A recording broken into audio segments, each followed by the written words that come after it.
Hey, welcome in, folks. It's Babbage and Air. Wow, we got a whole crowd in here already. Good to see you, E.G. Let's see. Thanks for the hydrate. Good way to start off. And a Baba Block. Walk, walk, walk, walk, walk. Something random for the pose before wolves. Lady Q, welcome back. Thanks for the resub. And yeah, hope everyone's doing well. And thanks for the bits. Wow. Okay. Let's see. Already we're starting off with a request for something to read. Something random. Let's see what we got here in our prose pile. Do.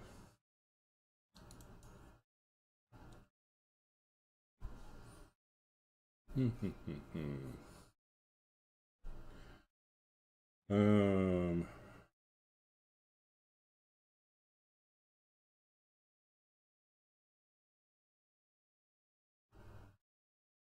Where did that go?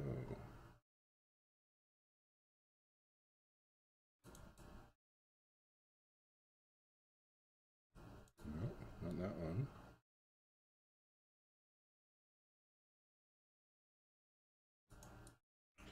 Okay, we can read from this.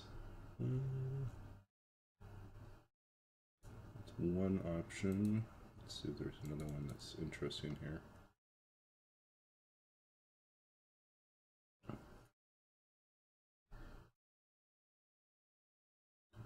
Do.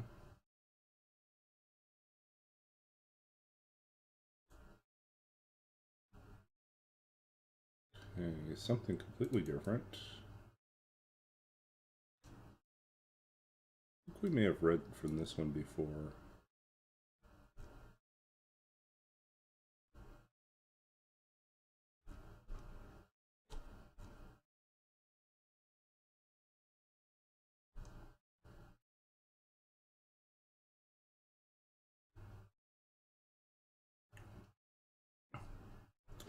Okay, I think I read from this before, but never finished it, so that way you guys are going to get a second half of something.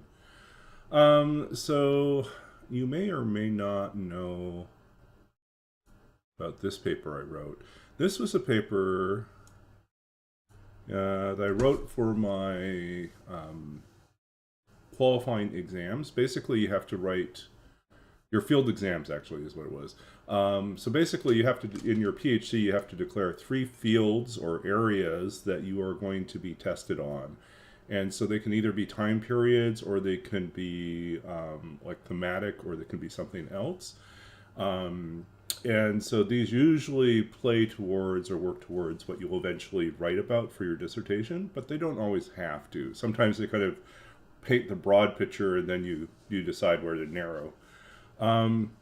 So I had a field, I had an area that I was writing on. So you're given 1 week at USC, you're given 1 week to write 3 10-page papers, 10 to 15-page paper responses on questions that are delivered to you by your committee.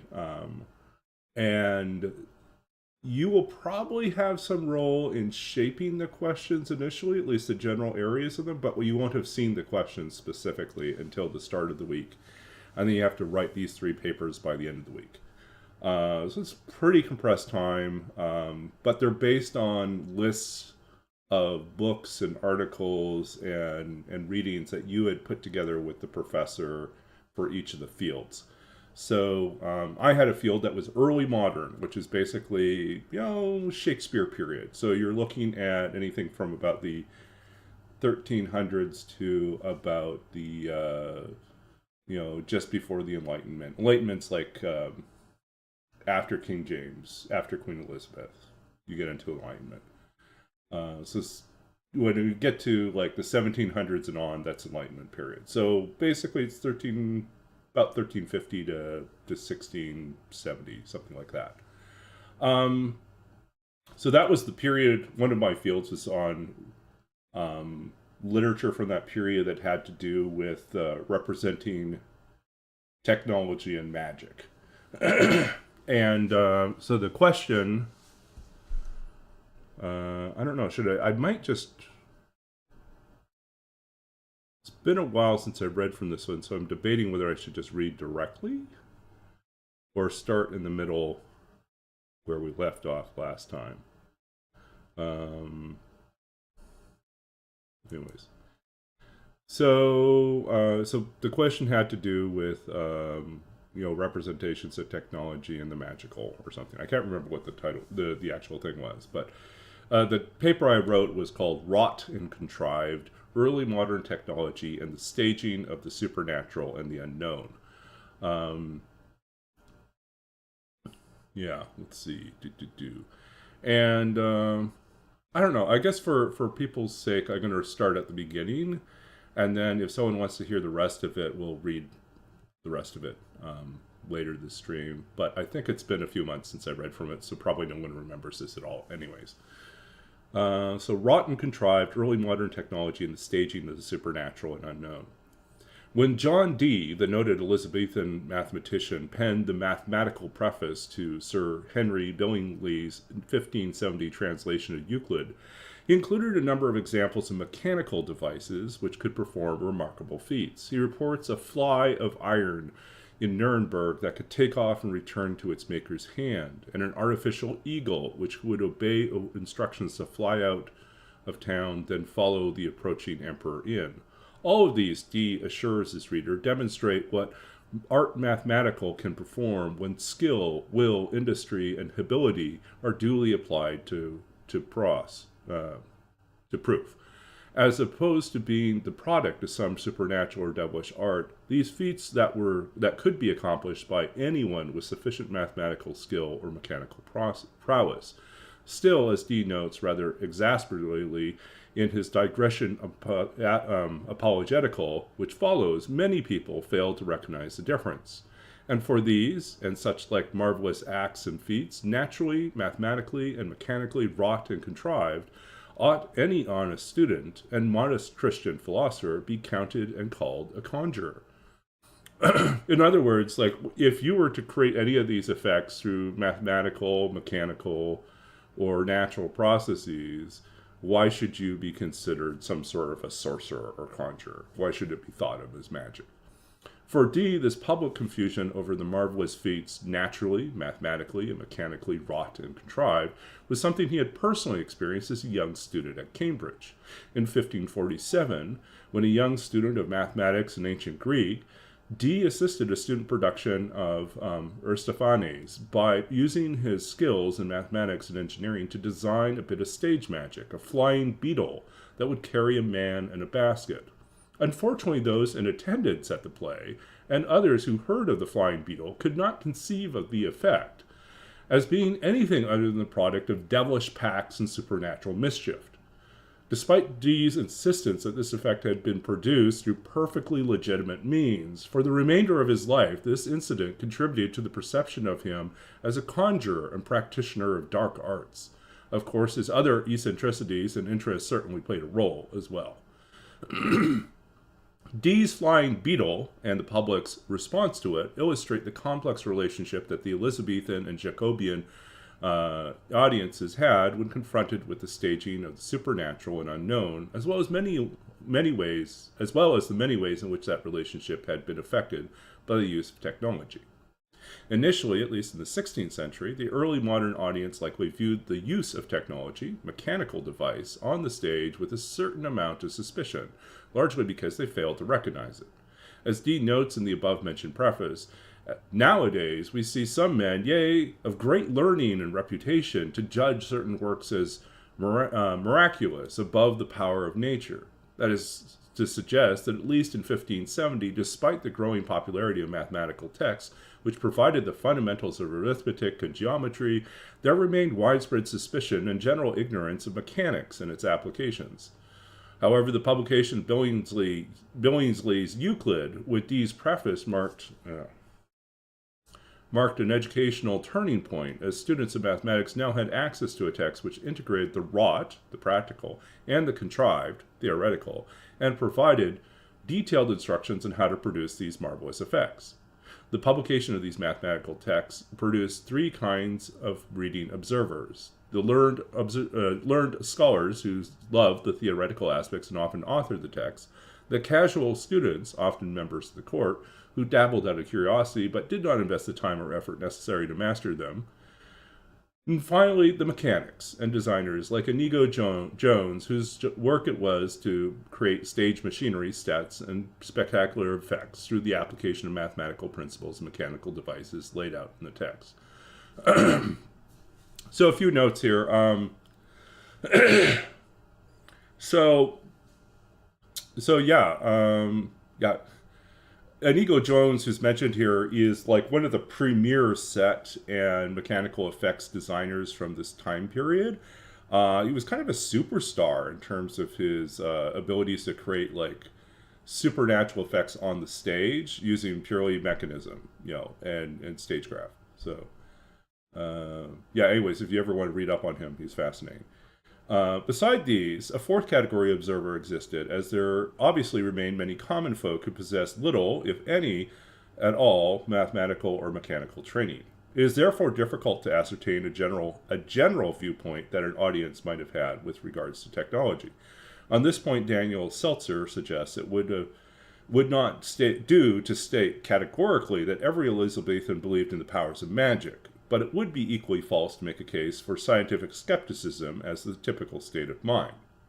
This, then, was a period of transition, of a multiplicity of minds about technology and about the unknown, for by the end of the 17th century, public perceptions of magic, witchcraft, and the supernatural as real and powerful forces were on the decline, already in the process of being displaced by a new vision of technology which focused more on reason than wonder and spectacle. However, it is in the Elizabethan and Jacobean periods that this transition begins to take shape, whether it is through the depiction of the wondrous and yet dangerous objects of the alchemist and scholar, or the representation of flight, or in the conjuring of the forbidden, the absent, the unseen. The use of invocation of technology and these plays serves both to affirm and to challenge the ordering of the universes in which they reside. So we'll pause there if we want to hear more. Later on. But anyways, yeah. So basically, I was writing about stagecraft and stage machinery, creating a moment of confusion, like in this period of time, because the audience is divided between people that have mathematical and mechanical training, at least enough that they can recognize it, and a large number of people who have zero experience and have very little understanding, and so everything feels magical to them, which is actually pretty much a mirror of our contemporary society, where we have people that are technologically savvy, who are familiar with programming, familiar with deep concepts in artificial intelligence, familiar with how things can be programmed and the limits of what programming and technology can produce. And then you also have a large number of people who have zero or very little experience and are largely buy into whatever the popular imagination of what these things might be. And therefore, it's much more driven less by reason and more by a mythology around, the effect of being, essentially magical. So. Okay, so that's that. Okay, so we are happily camped out here. Although we are almost out of water. I think we were going to go and gather some firewood. Word. Because apparently we have none.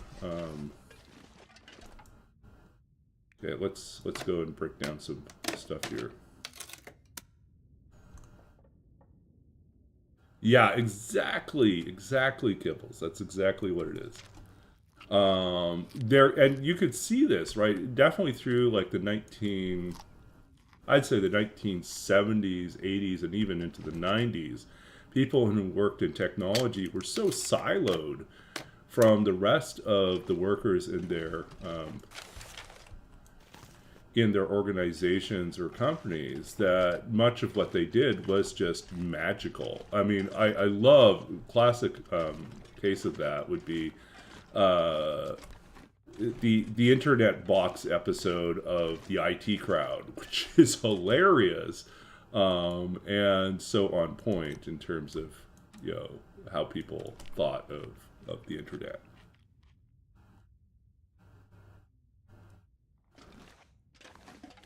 We're going to take all the easy to break down stuff here, and then we're going to build a fire.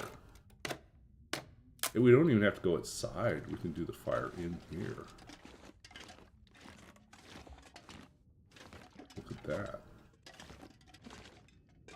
I was like thinking, oh, but what if the weather's not good? And then I was like, no, we don't even have to worry about that. Can't believe we have a second.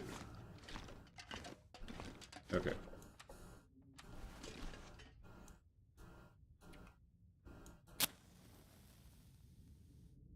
Probably could light the fire with the mag lens outside, but we did.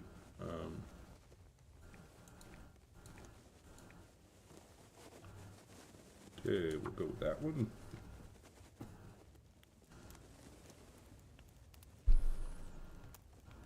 Yeah, and there's the whole, like, I mean, that's part of what I wrote my dissertation about, is sort of the way in which the machine becomes a person.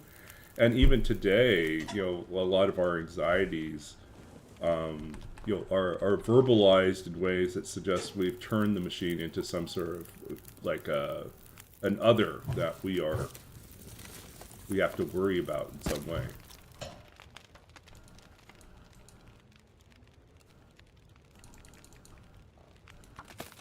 Okay, let's get this water. Let's get this water started. Didn't we see somewhere a fry pan? Am I hallucinating that? Is that a different run?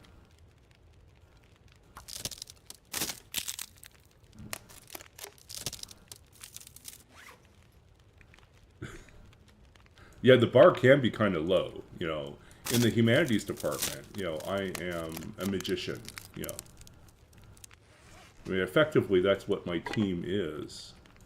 My new job on campus is working for the Digital Scholarship in the Arts team, which is basically the support team that we serve to both solve problems and help people develop solutions for whatever projects they're working on. So if like someone says, I need to transcribe all these images of 18th and 19th century ships logs, of their cargo logs, right?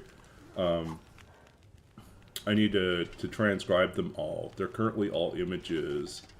And is there a way for me to automate this, like with AI? Can I do this in a way that would make my life easier? So my time is spent doing other things, like analysis, instead of... So then we kind of research what's out there, and there's some tools that I'll be looking into. We use them to, like, address a different problem for a different faculty member. That had to deal with typewritten photographs of typewritten court records.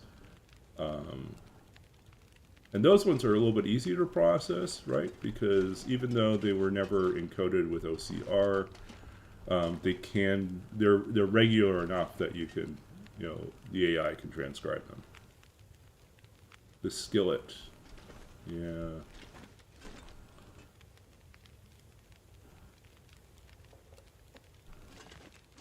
I remember seeing it. I thought we picked it up.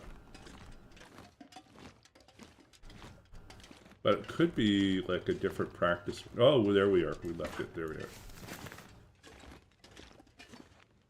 Knew we'd seen it somewhere.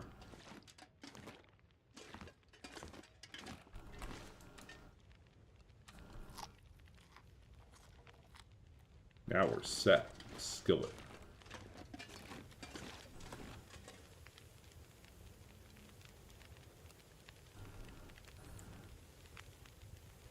Okay. We got all this fuel here. Pull that down.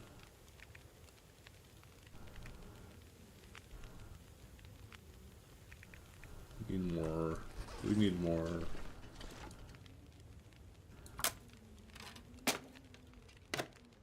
Pull some more torches here.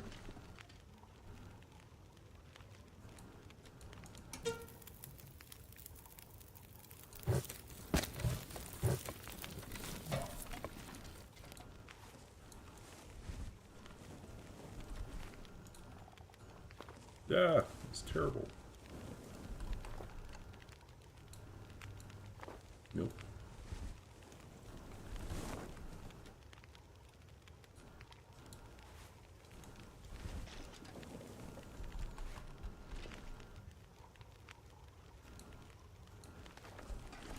Not finding the right angle.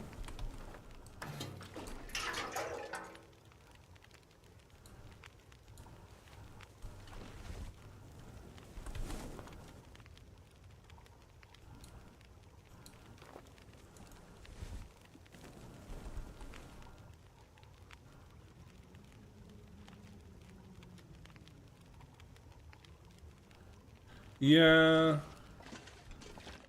I mean, HRV is not the end of the world, but I do get a little bit nervous around it.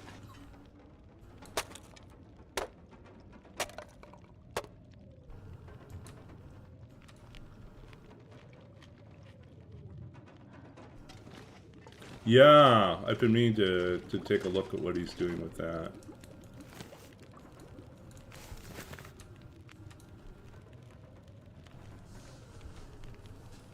Yep. Okay, so what do we got here? 16.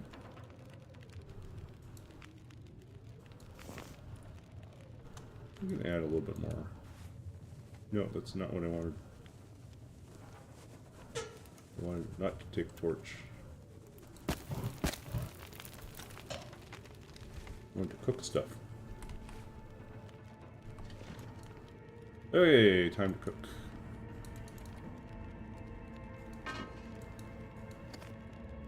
We got Bannock.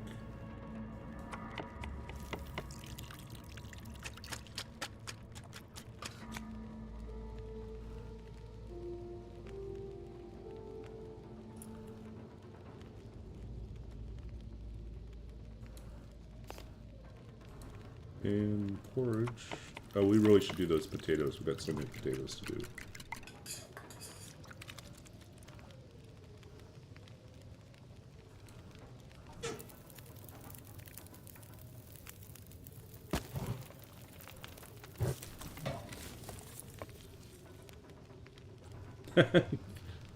That sounds totally like a big fish thing to work on. Yeah. Potato.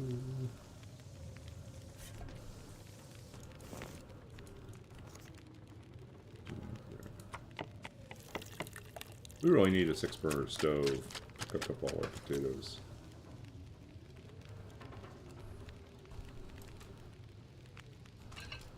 Okay. Let's not lose our well fed.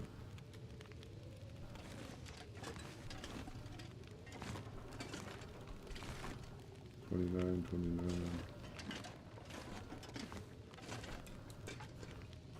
Ooh, that takes long.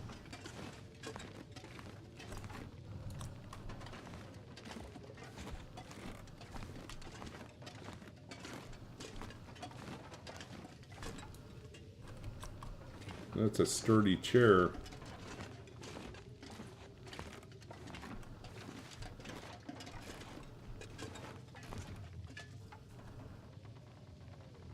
We do that. I think the fire went out.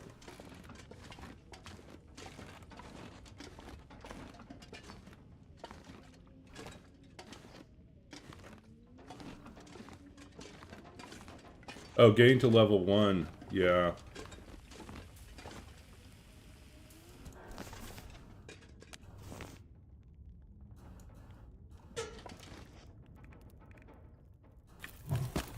Okay, how are we doing for... Got lots of flares. Could use a handful. A few more torches here.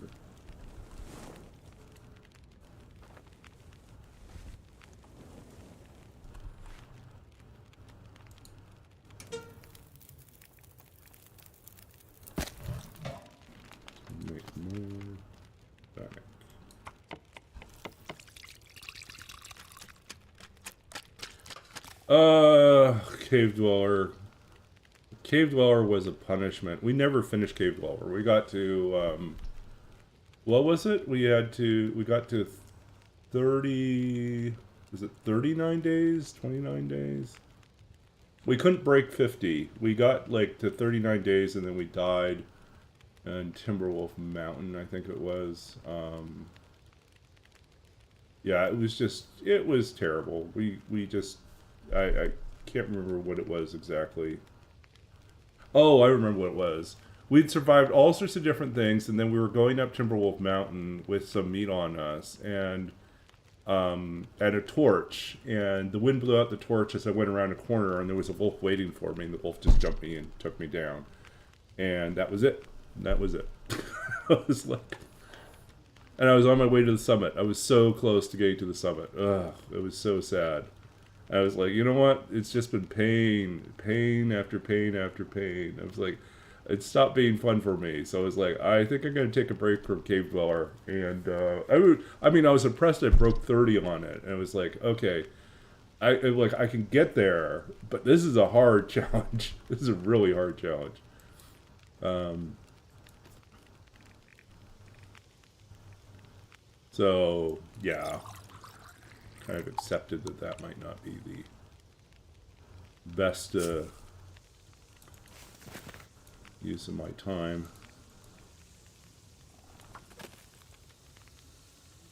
Yeah, we need more.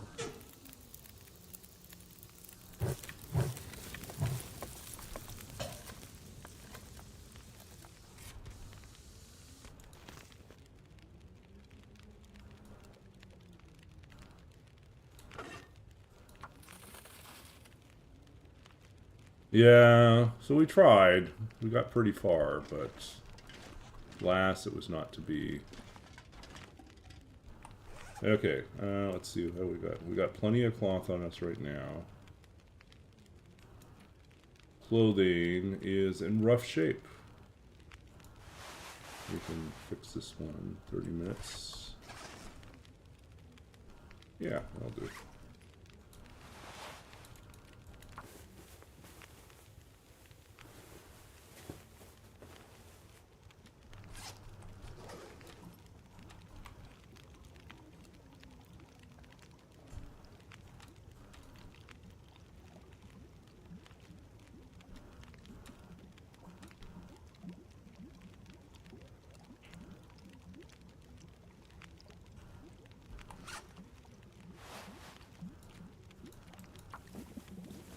So, as much as I like a good challenge, I think it's also important that you don't just do challenges because they're hard, but you also do them because you actually enjoyed them.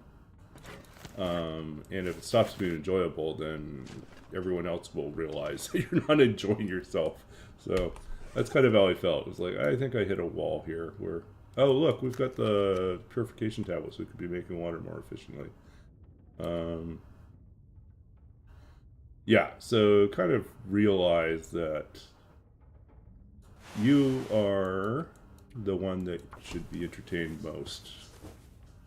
Or at least you got to still be entertained when you're playing the game. If you're just streaming and not enjoying it, then why are you doing it?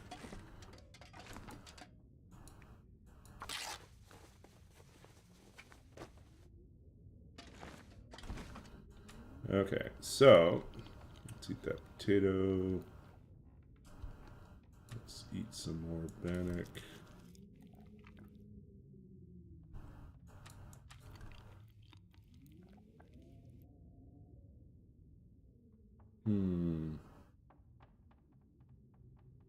Question is, should we did find a stem the other day.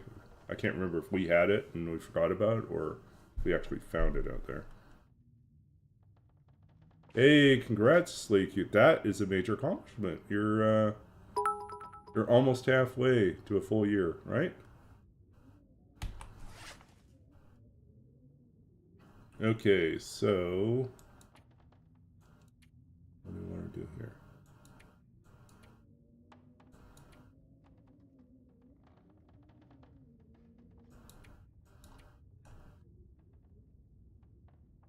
We don't need 2 mag lenses. I'll drop one here. Less confusing.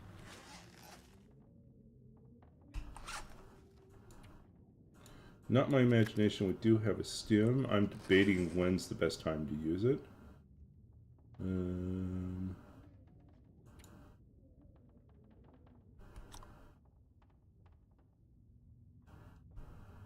I think maybe building a bigger buffer. Let's see, are we going to find any more birch bark here? No. Have to keep moving. So I think people may question my choice here, but I think we're gonna make certain we get ourselves fully rested. You just used your stem, yeah.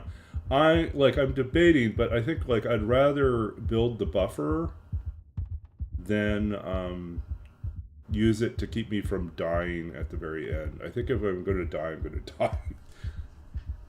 Because the fatigue that follows it makes it really difficult to be worthwhile, right?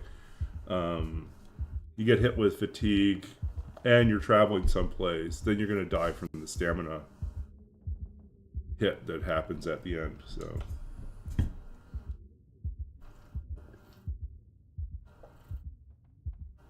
this way the fatigue hits me. Yeah. This way, the fatigue hits me, I just get a regular sleep. I'm not going to recover anything from sleeping anyways, but I'll recover all my stamina.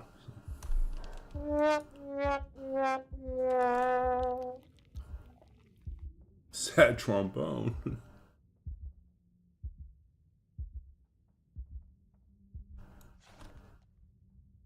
And there we are. Perfect.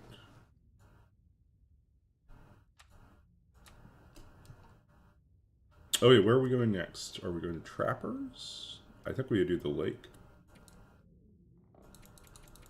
Search all the... Oh, wait a sec.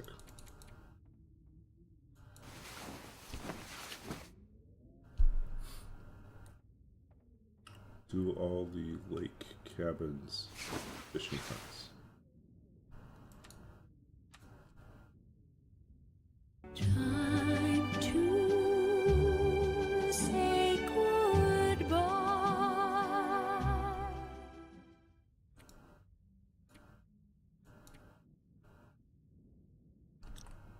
No, we're still sleepy.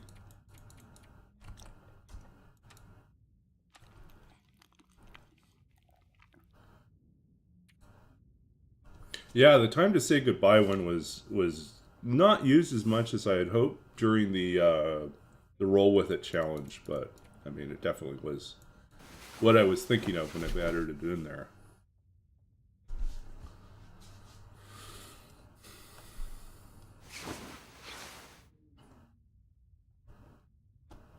And it is daytime.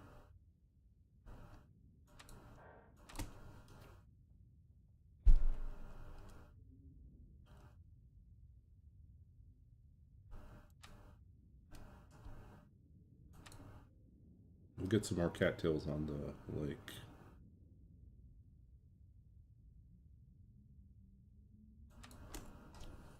I'm gonna chow down on this. That's good.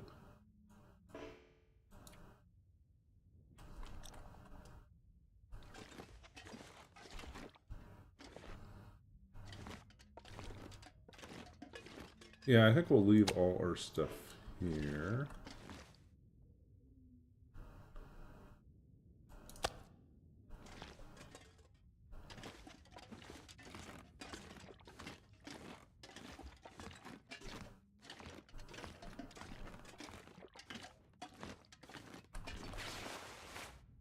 Might as well do some repairs here. These guys are pretty beat up. We still don't have any decent... We've got one decent splitter. We have undies. Our socks in terrible shape.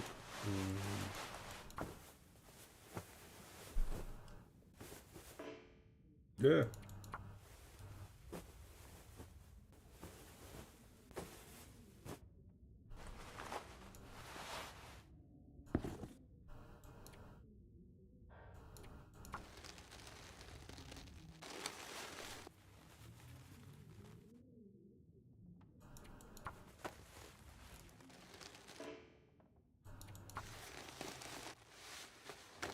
Just using up all the extra leather we have. Okay, all that work just to get to 8 degrees.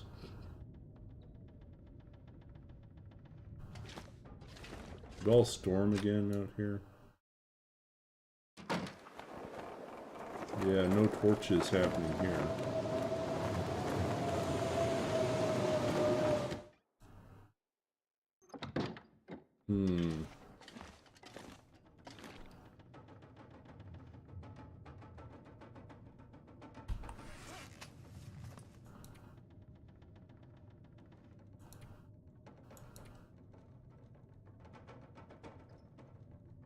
Guess we'll just keep repairing stuff while we can.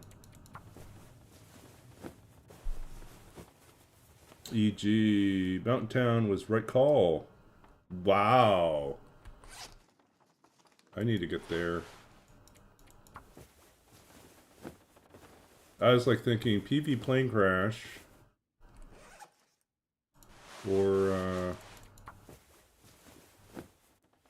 Mountain Town.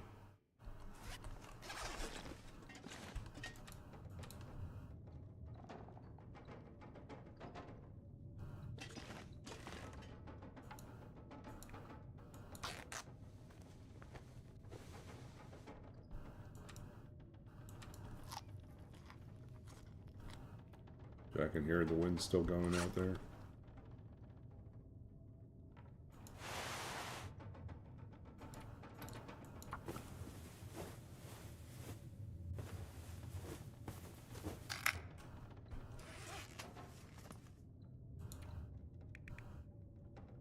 At least we got a few more.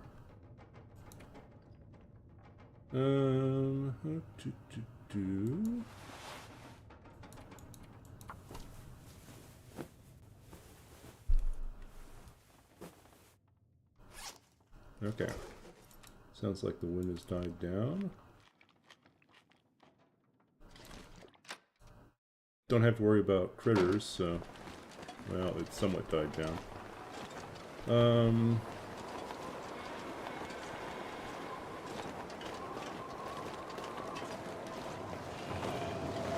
Wow, it hasn't died down at all.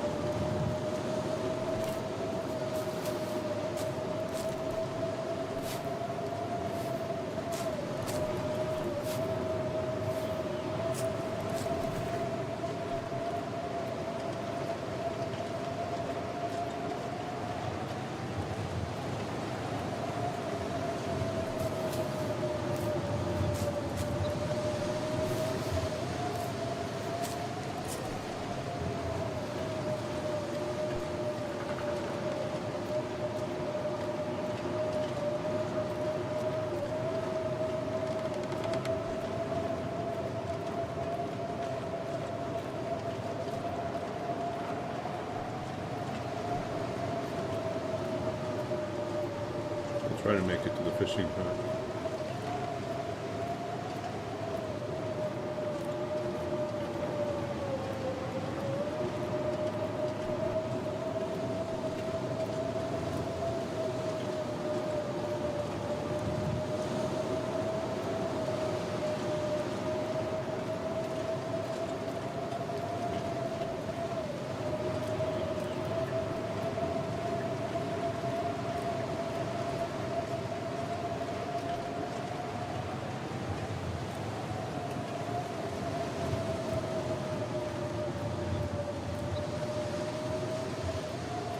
Why are we so heavy?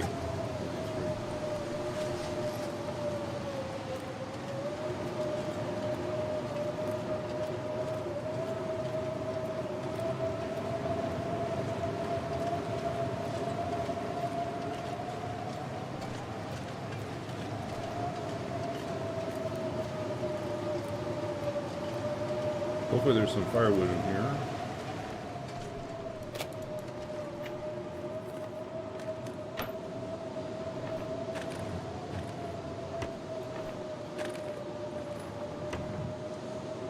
There's nothing in here. -3. Okay, we could do this.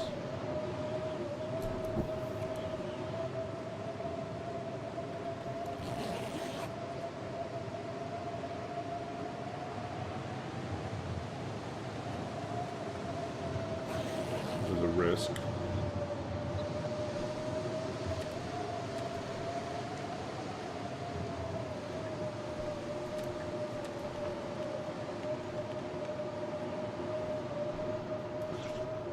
Still -3. Oh.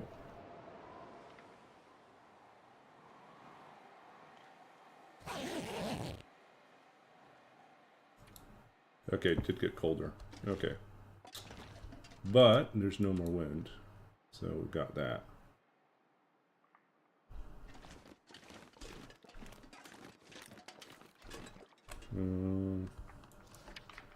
-7. Can we mag lens it right now?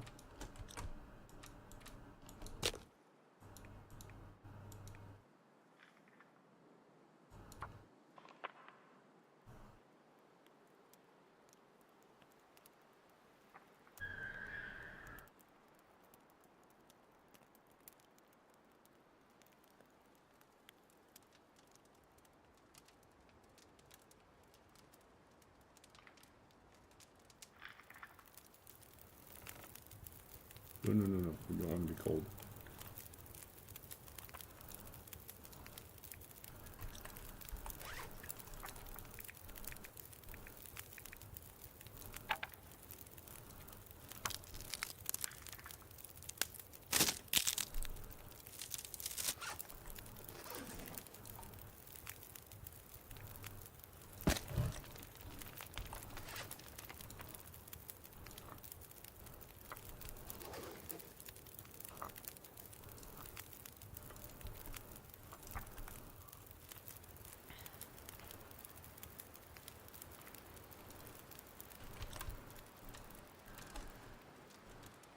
Alright. Buys this a little bit. The wind's gonna knock out our torch again. Man, it's just brutal.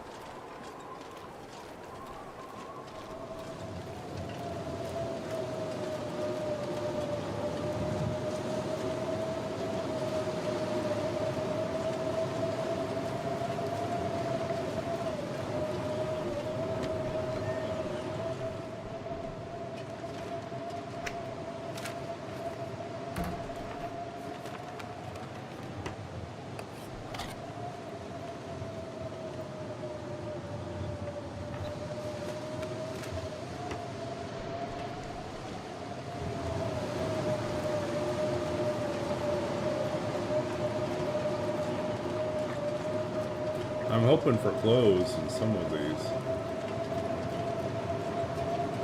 Why do the two of them look like they're burned down? Are they just snow covered? No, they look burned down.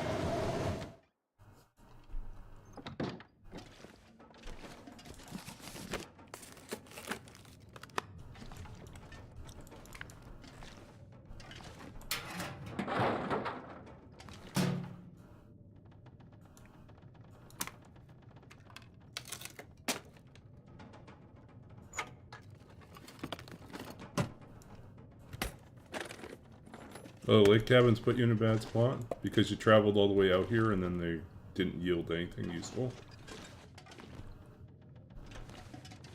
Yeah, they're so far looking like a waste of time, huh?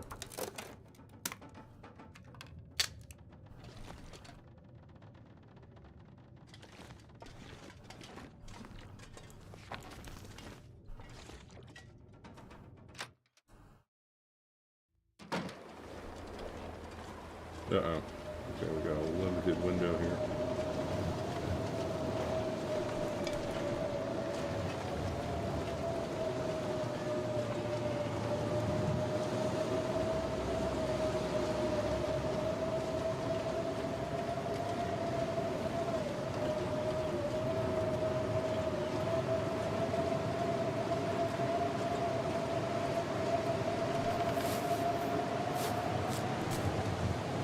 I get the food, but oops. What we really need is more clothes. Uh-oh. To the danger zone.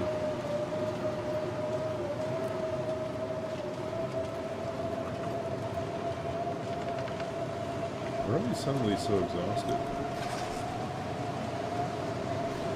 Guess we could have taken a little nap in there too.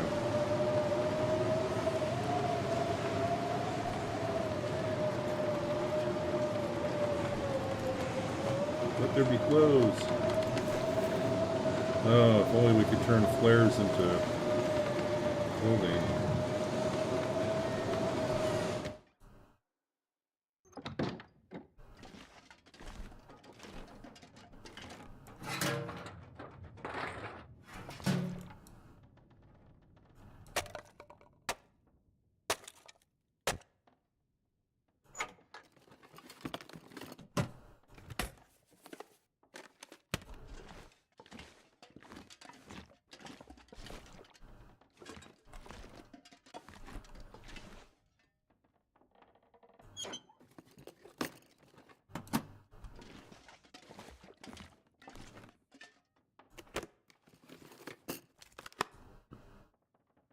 All our containers are empty.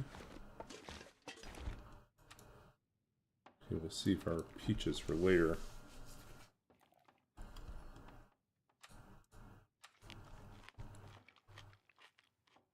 A vegan challenge? What?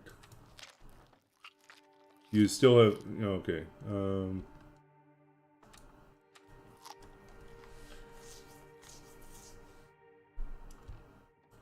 Woo! That's good news. We'll finally get the... I don't know if it's good news, because I'm certain it's going to come with all headaches of suddenly having to modify our gameplay to adapt to like a new threat, which I am certain is going to attack from above. That's my guess.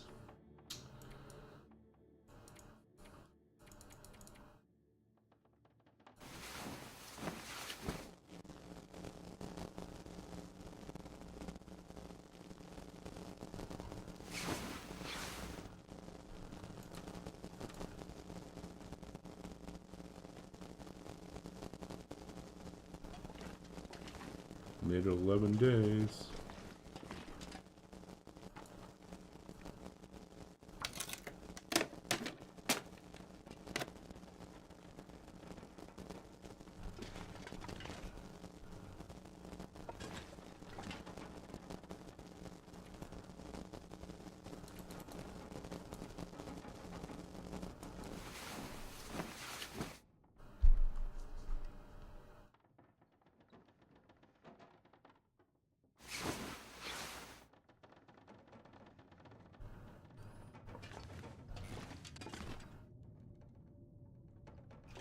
Still sounds terrible out there.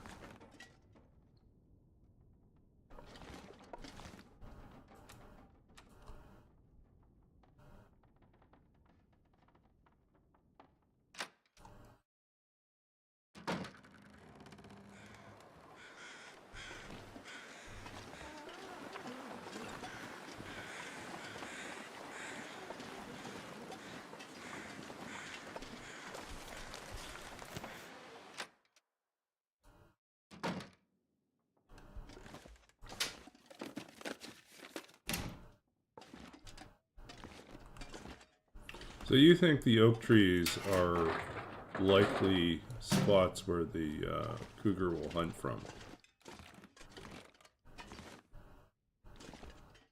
Interesting.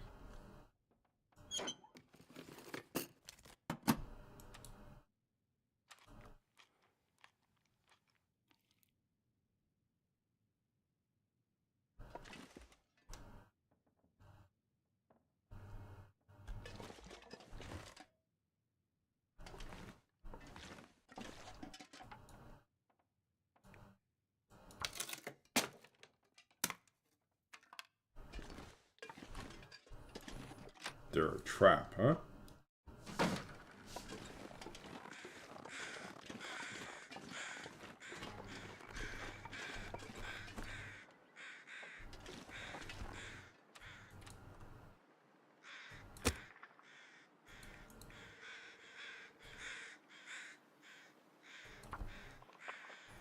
Okay, let's get this fire started. We'll boil some water while we continue our looting.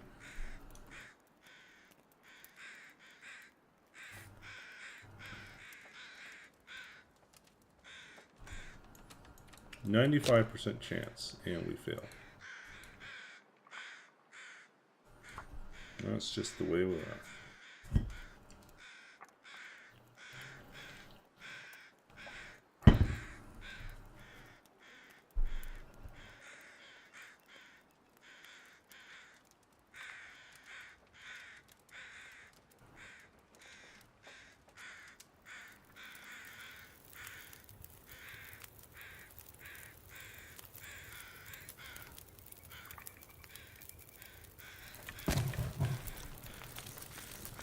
Okay. Down this one.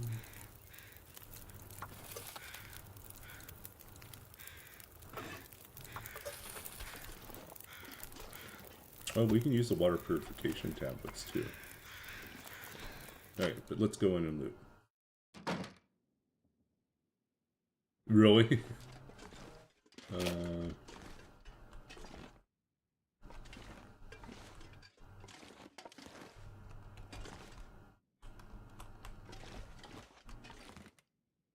Oh, we have so many books here. But we should be pretty close to... I'm hoping we're pretty close to... Our start now, we're not. Nope.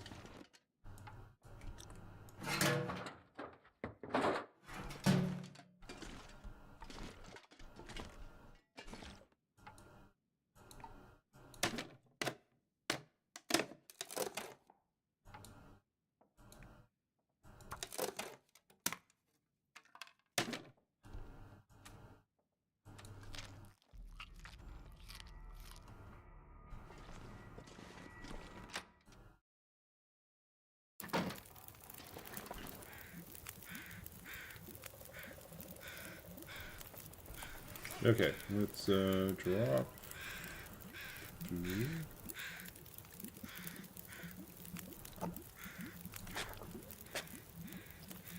Yeah, we got plenty of bannock, plenty of oats, porridge.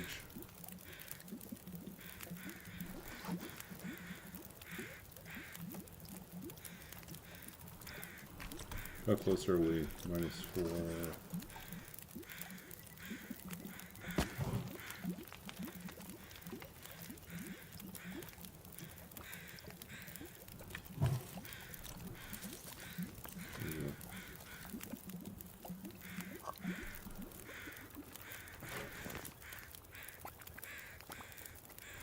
That's 2.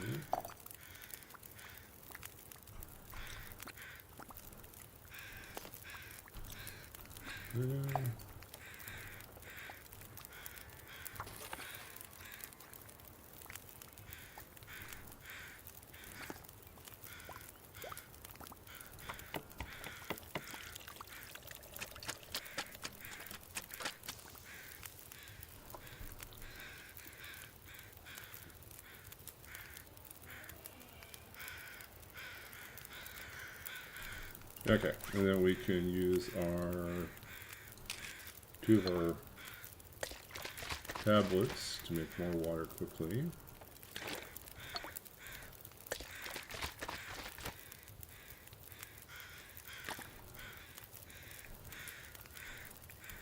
So we're at 317.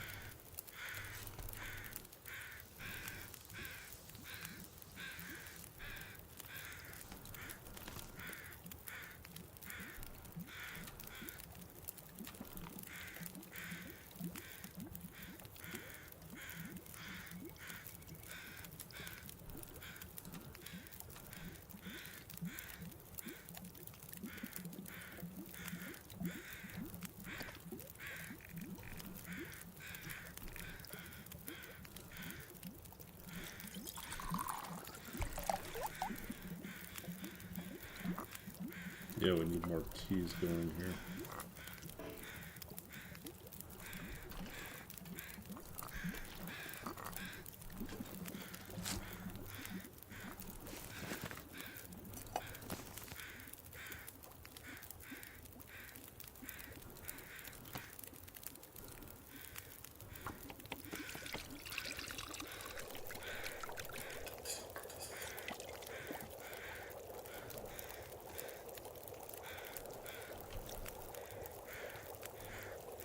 Pick up another potato. Potatoes are kind of terrible, aren't they?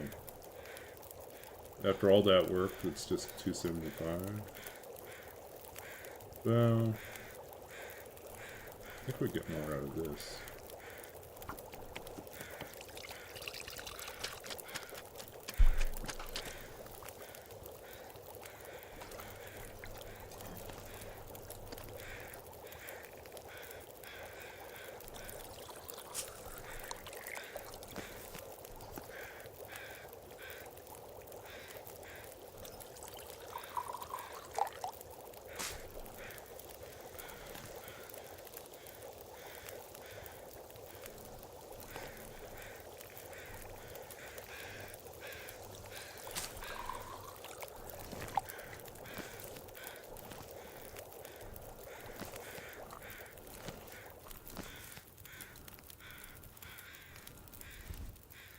Okay.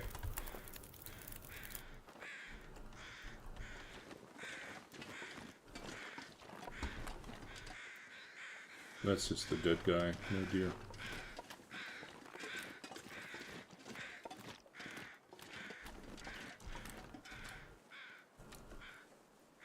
Buy us a little bit extra time. That's true. Flares mean fire and also the ability to navigate in the dark without using up all my fuel for my lantern. Now, I have picked up a lot of fuel for the lantern now, so less concerned about that, but fuel is heavy.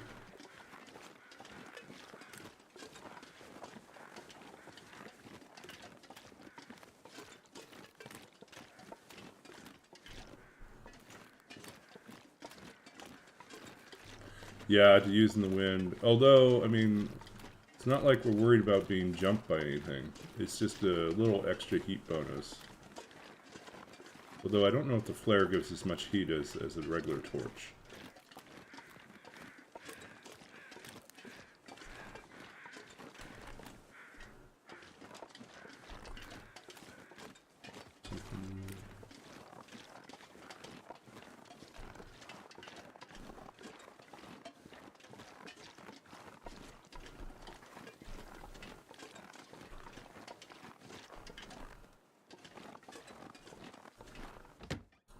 Yeah, it's weird playing Dead World because you keep expecting to be jumped and then it's like, oh no, there's nothing out there anymore.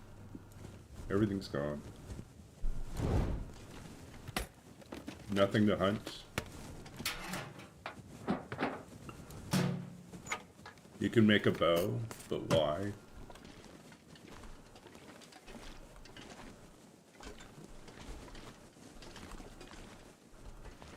Wow, this is a big strikeout.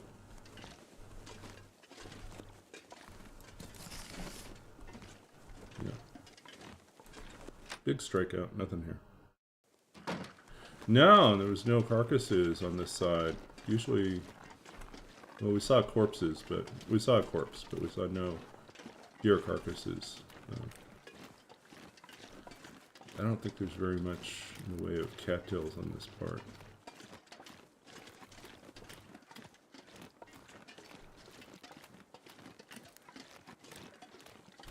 But we can go up to Lake Overlook. There's always a carcass up there. So.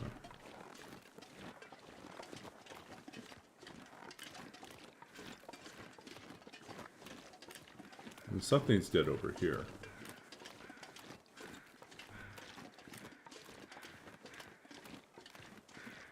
Have not made the travois yet. Still waiting for stuff to cure.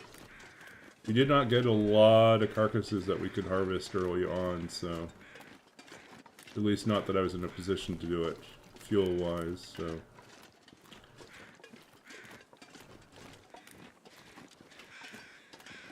We're very slow on assembling what we need. The previous attempt, we had all sorts of, hides and guts ready to go. Once again, wrong kind.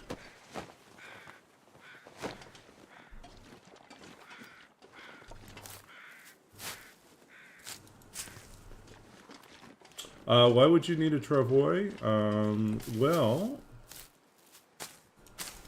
You might want it to use it. You might want to use it to haul coal. You might use it if you do get lucky and find. Well, actually, you're not going to find enough food for the most part to warrant having the travois. I think the clothes are more valuable than the travois for most of this.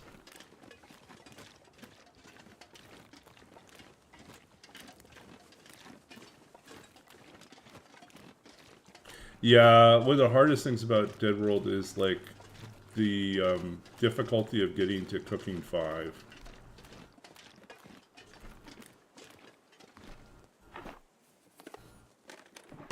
If you never get to cooking 5, then there's so much food that's not edible.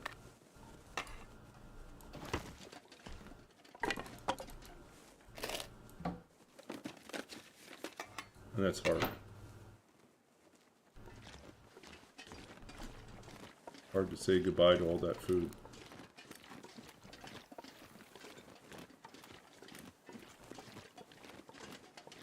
But it is true, Dead World is a perfect excuse to visit all the Timberwolf areas.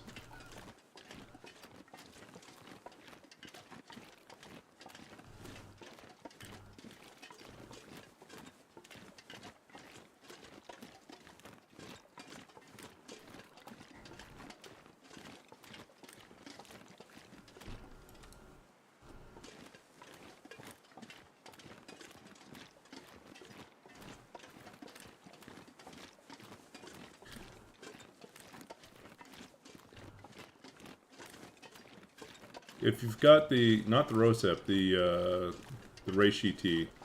You got reishi tea, you can risk it, right? But you still need to spend the 10 hours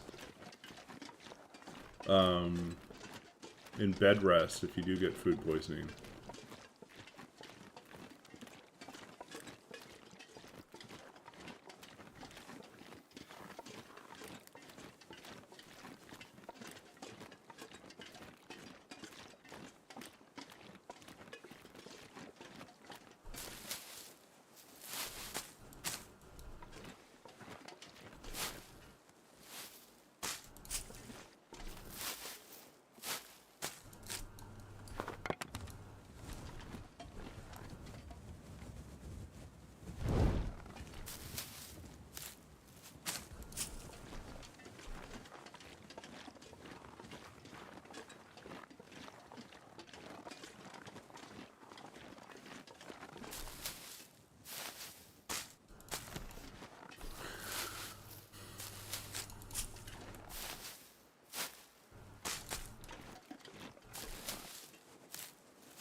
Storm's coming. Maybe.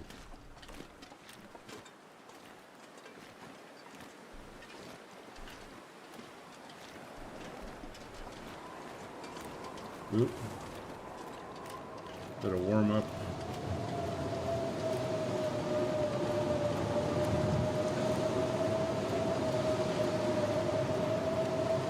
Warm up our teas here.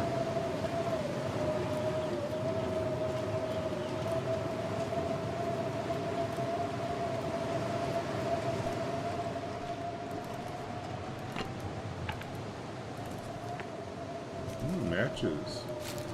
Ooh.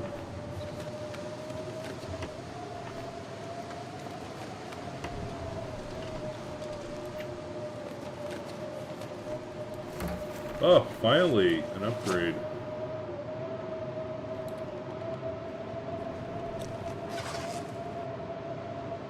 Yeah, in Dead World 2.0, the only health regen is from birch bark and stems.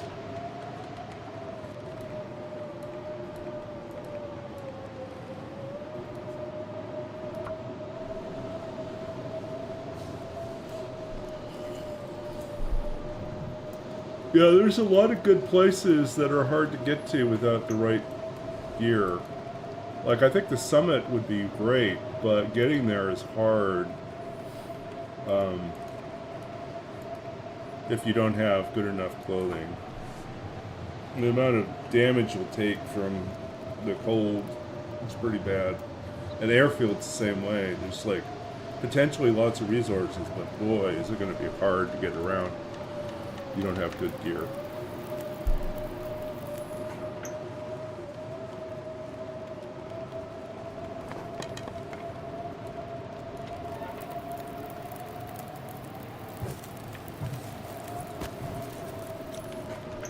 Okay, we're warm now. Take that. Okay, let's see what we got here. Let's drop this one.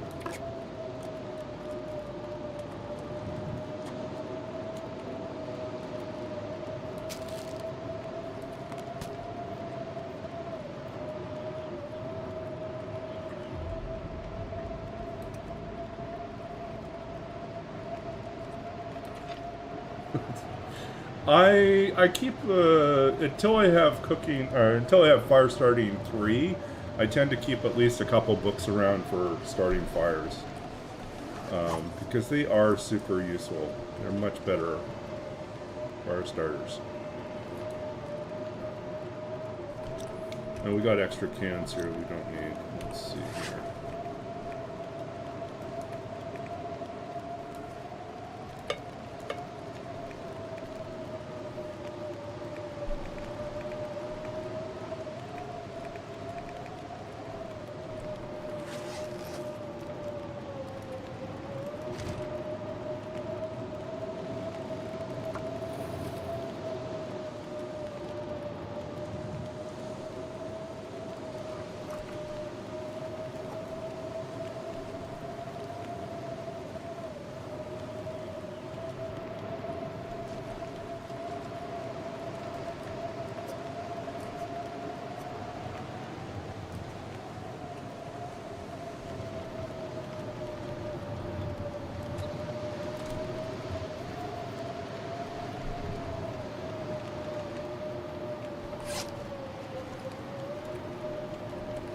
Left.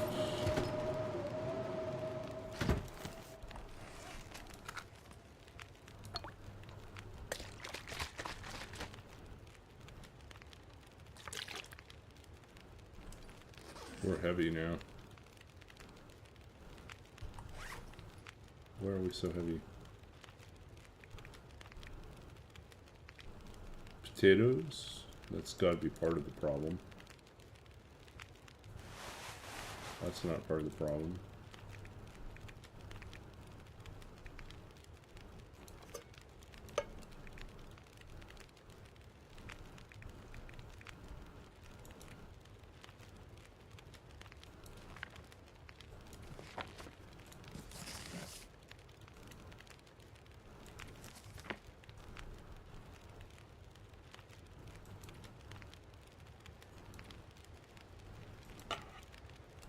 We don't need all this. Okay, that's manageable now. Okay, let's drop some teas.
Look at this. Weather's nice again.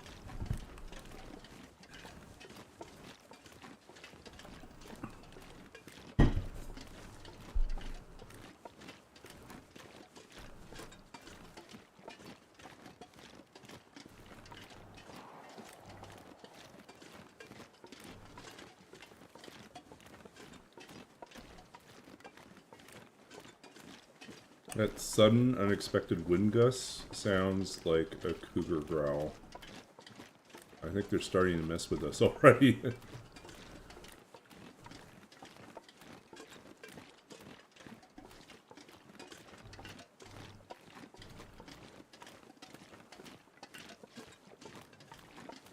Cooking 3 already?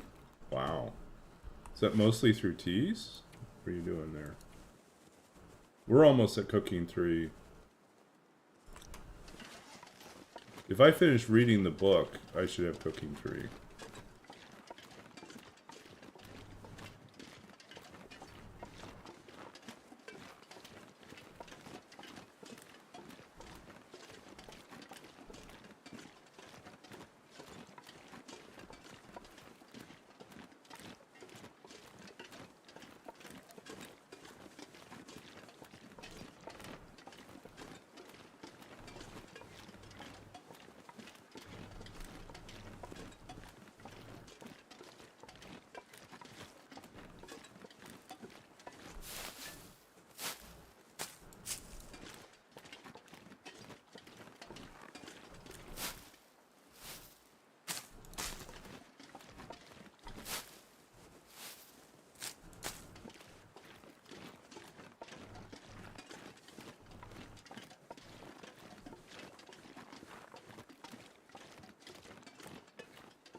Yeah, if we did sit down and cook all the potatoes, that would probably help.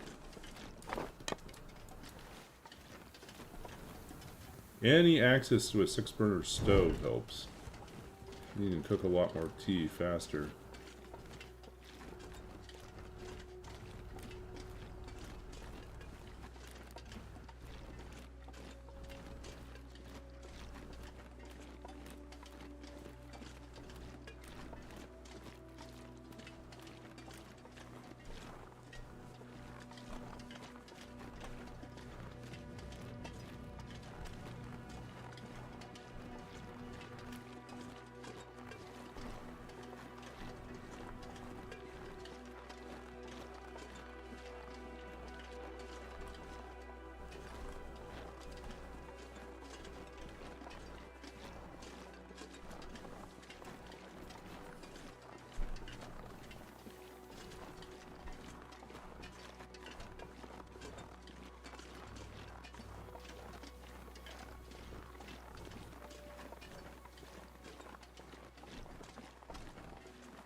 Okay, we're going to go up here.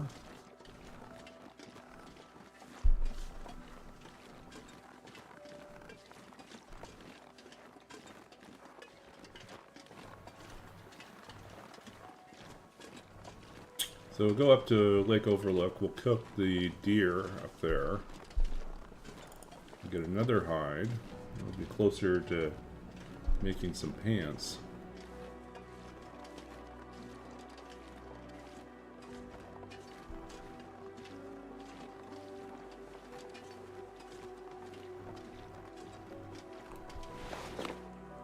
Yeah, we still have jeans.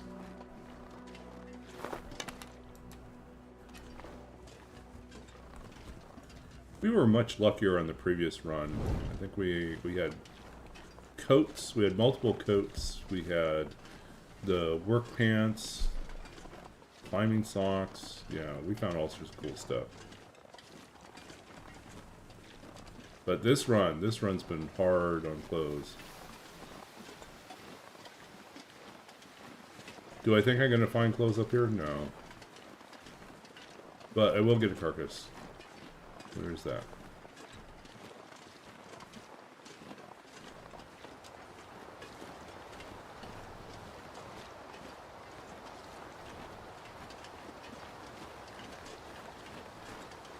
And we don't have to worry about springs. That's a nice bonus coming through here.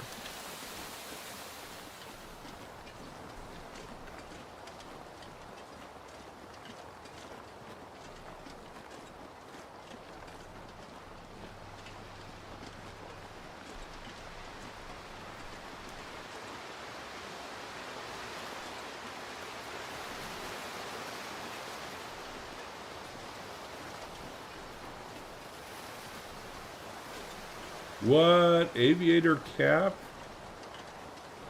Wool toque, wool mittens, and thermal undies? 2 pairs? Mucklucks? Oh, wow. Yeah, you scored. My previous run, we had an expedition parka, and that's like the best item in the game. But yeah, that's why I kind of want to make a rush to get to the summit fairly early, for the hope of finding a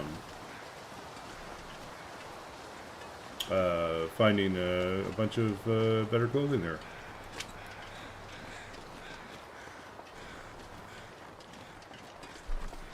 Okay, let's see what we got in the cave.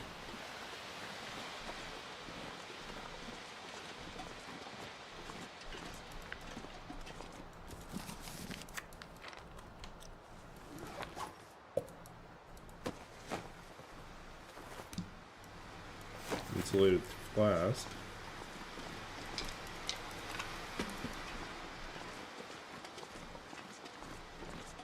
I don't think we got the key for this now. We don't have the key.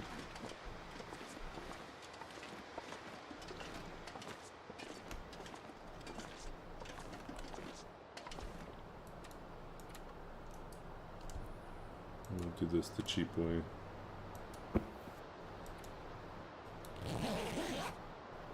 See if this wind dies down. Or not. That's even worse.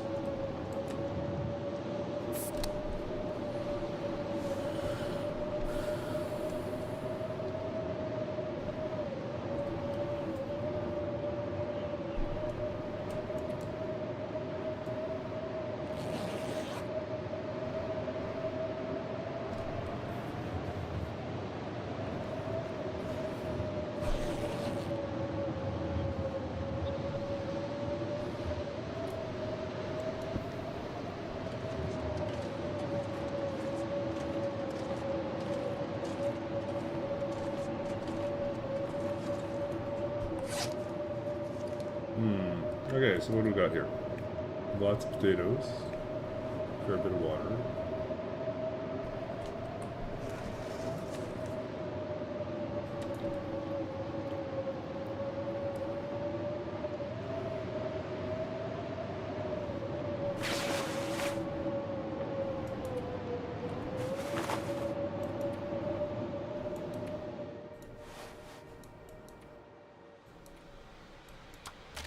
Nope, I guess it finally died down. Take that.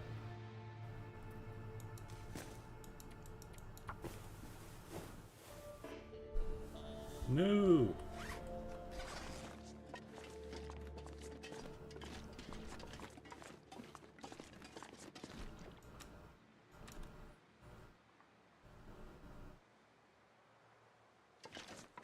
Yeah, blizzards just chew through your clothes.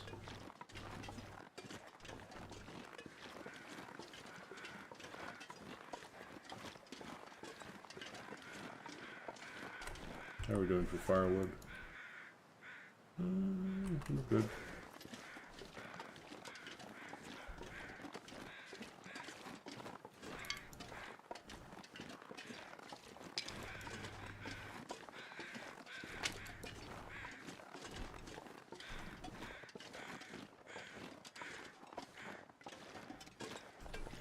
Okay, thanks EG for the hydrate.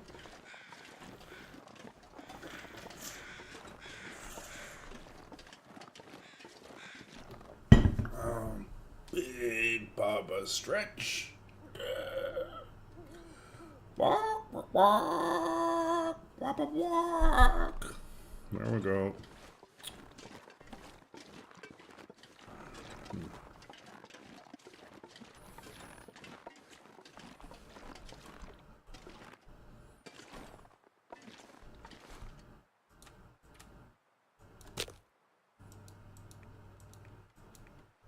What are we doing here?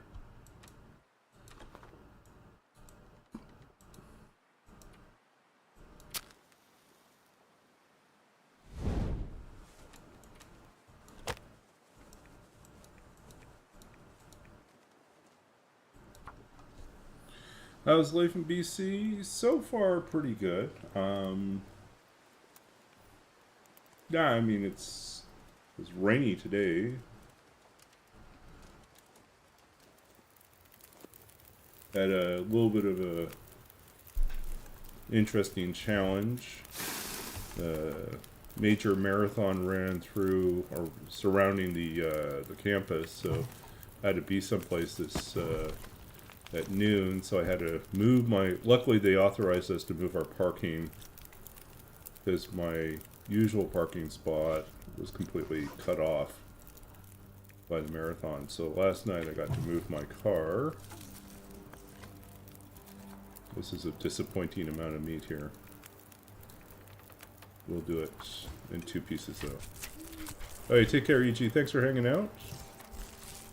Yeah, HRV. So I will say like the loot in HRV in the ice caves and you know in the signal fire could be worth it if you need something like a Mackinac, for instance. Or combat pants or something like that.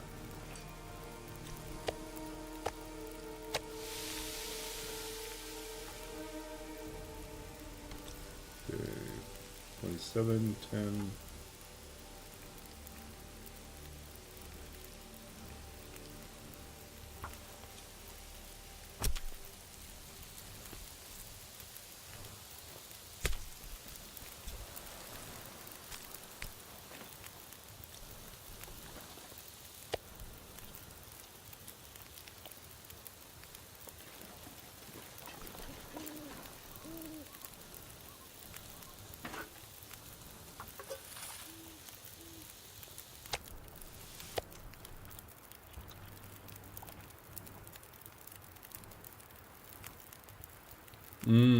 That's actually not too bad.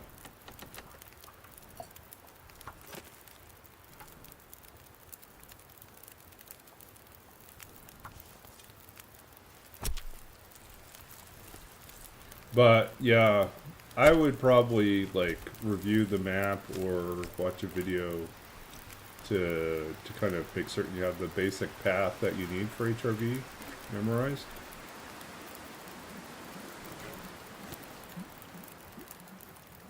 Your shelter's pretty much all caves. There's just nothing else. There's one bunker.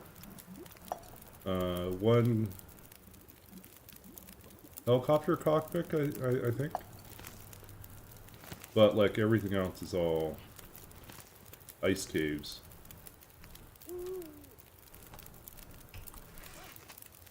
Okay, let's see here.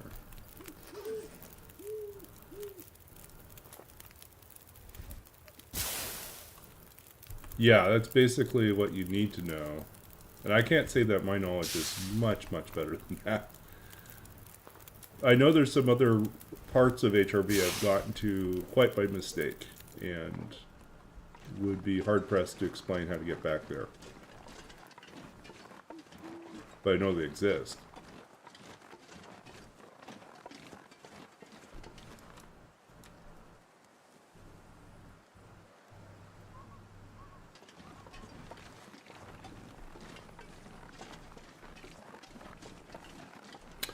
That's actually a good idea too. I think that's good practice to do like a stalker or a Voyager run in HRV.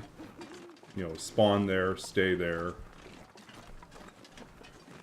Learn it.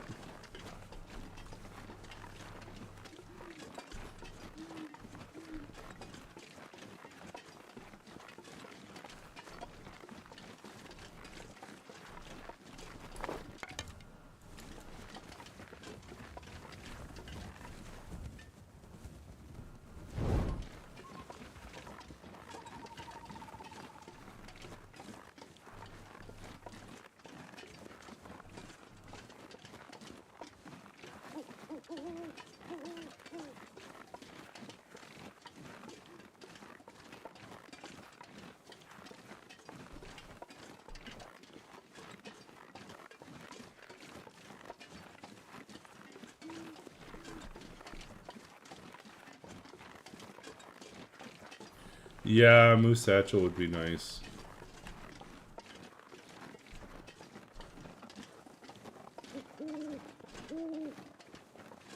Just like a tech pack would be really helpful here too.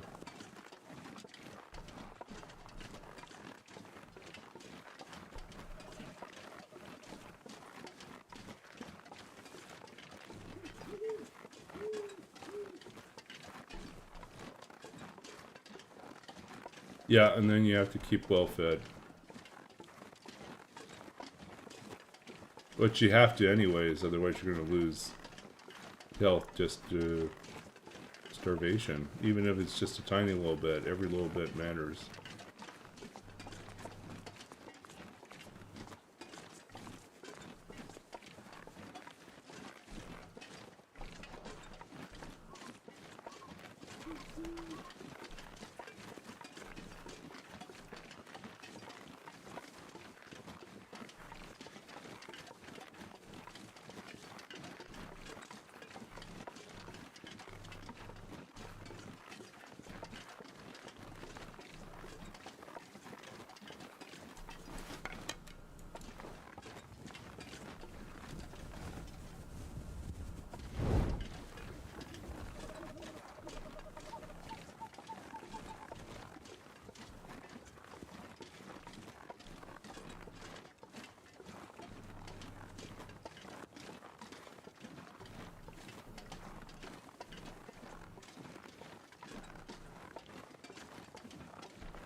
Oh, I forgot. I have more meat here.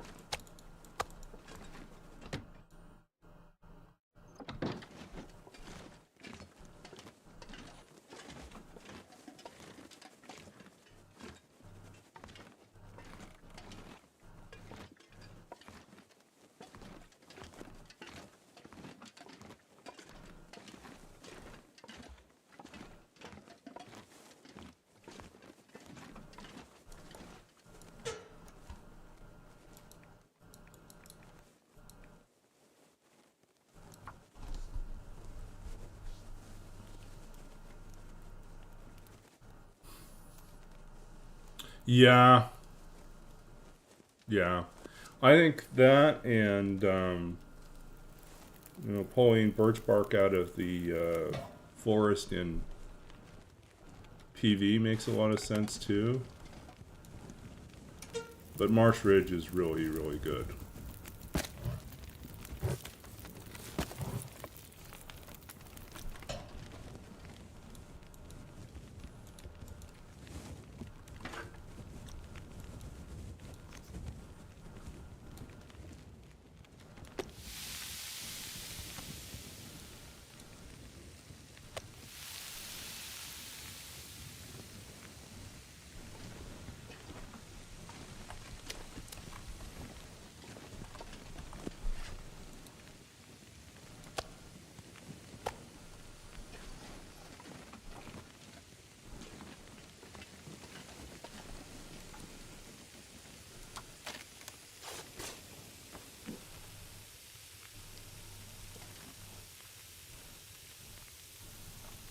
Okay, let's see what we got here. Sharpen our knife.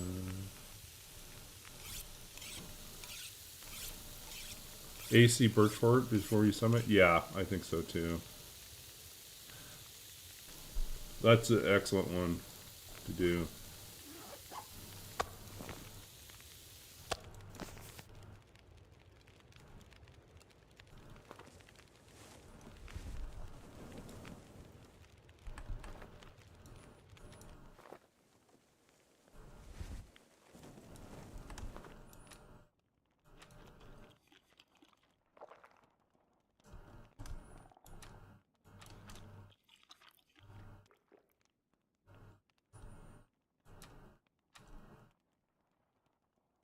Yeah.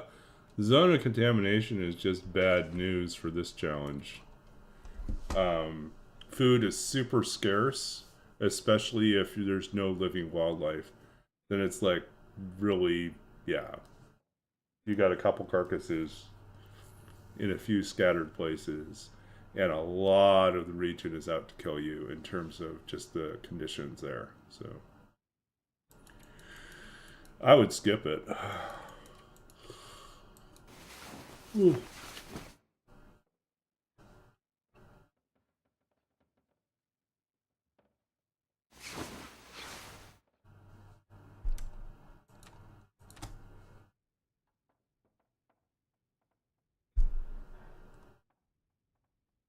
All right, take care, EG.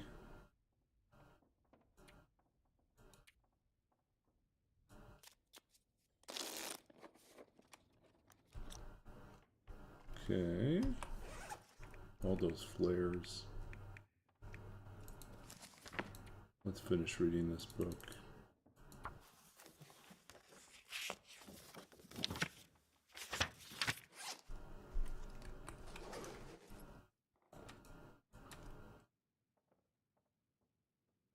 Hey, welcome in AV and welcome in Raiders.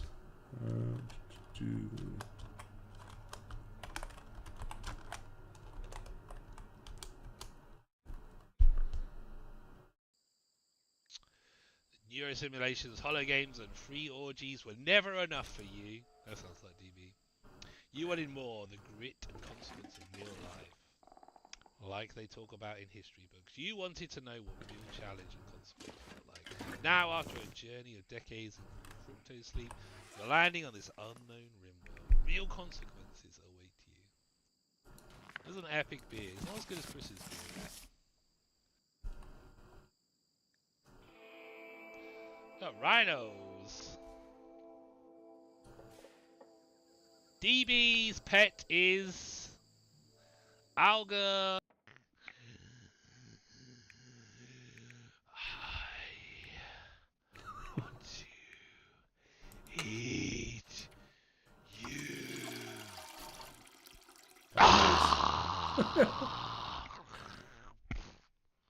Fucking Nora. Take care of yourself.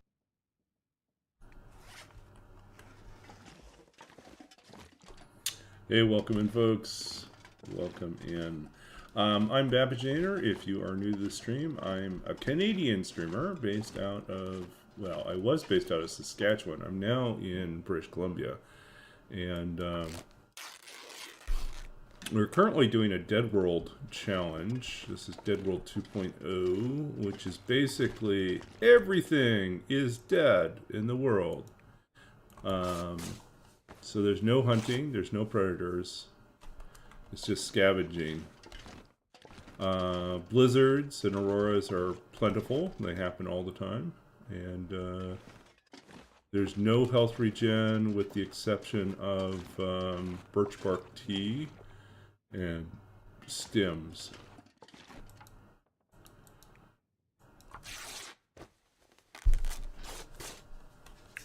Yeah, thank you, Lake Q, for taking care of that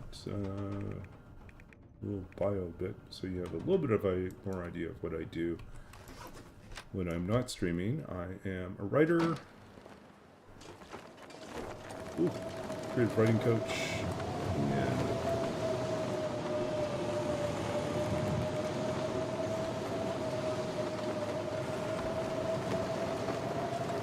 I'll grab these keys before I forget about them. How's the run going? We are still alive.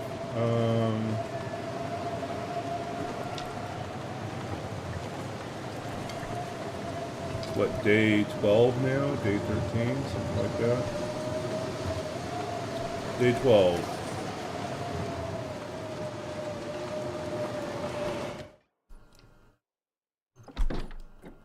We've had a few close calls, but for the most part, we are okay.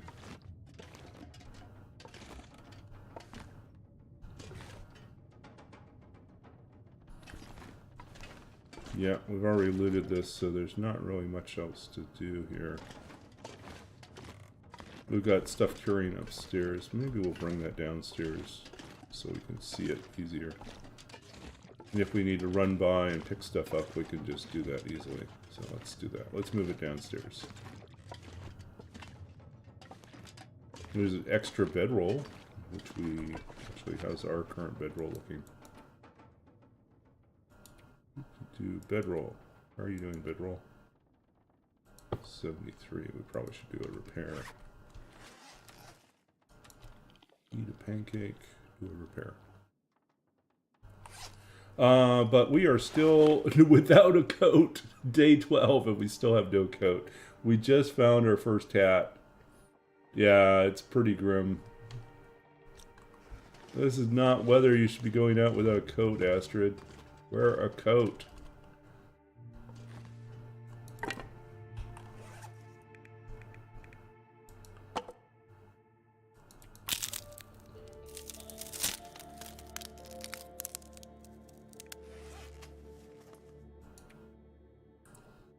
Lots of potatoes we need to cook still. What was I looking for here?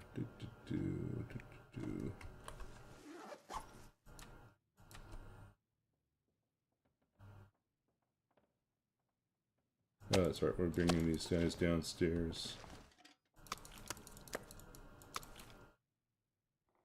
Extra magnifying lens. Extra lantern. A few extra hunting knives, just because we're like Rambo. There's an extra pot. We're gonna move all this stuff downstairs in case we ever need it.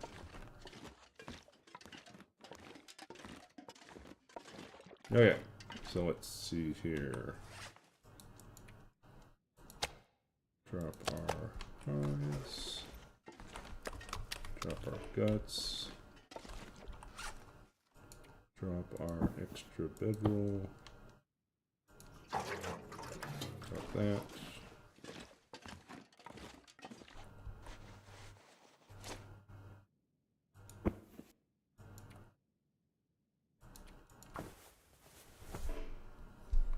Fail.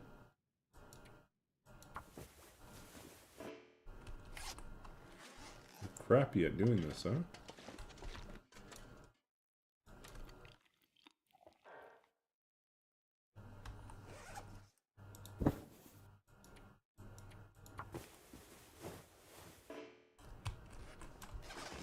Using up all our cloth. So what were you up to tonight? What in the world? I saw you were playing something I've never heard of before. Another Crab's Treasure. Do you play as a crab? How does that work?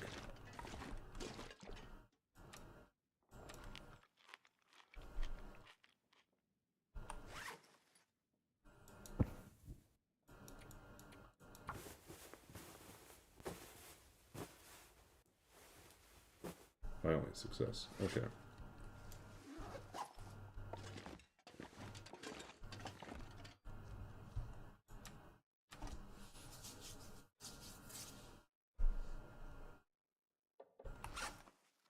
We're still heavy.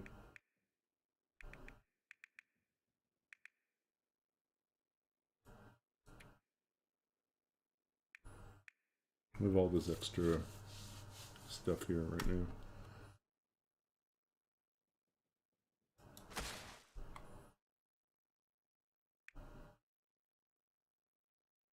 So much extra weight here just on these guys. Let's drop one of these for now.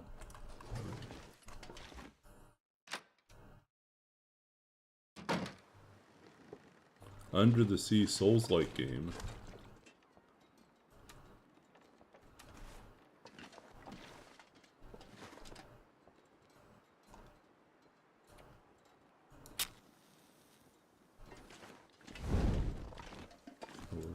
Tired by the time we get to our destination. Well, actually, it's not too far. Oh, look at that. There's another whetstone. Okay. I just want to warm up our teas and go. What's that? More cooking oil.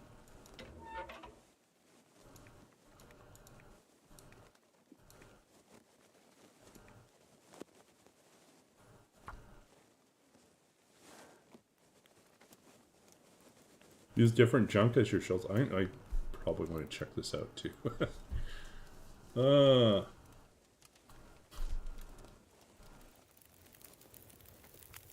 Reminds me of a project I have that I need to finish working on this week. I was telling Prof. Niels about a crazy spin-off game I had come up with for.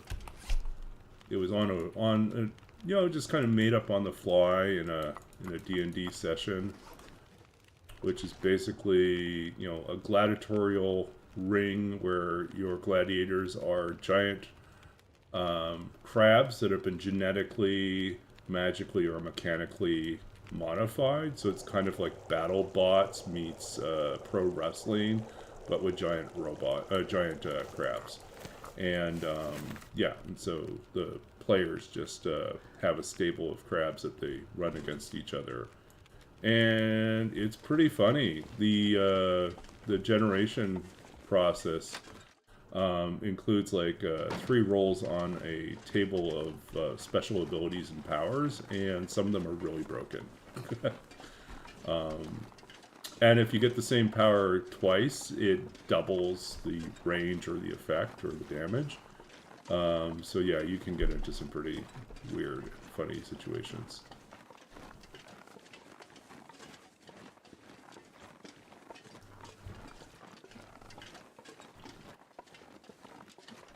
I started working on a web version of it for generating these crabs, and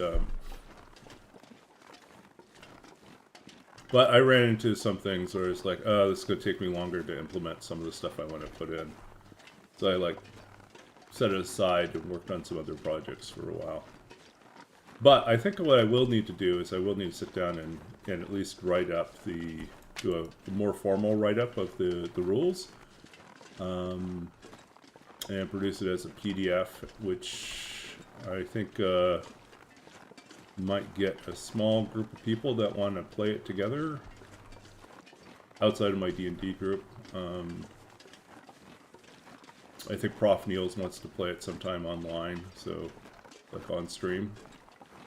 Go head to head in crab fight. Fun and profit, yeah.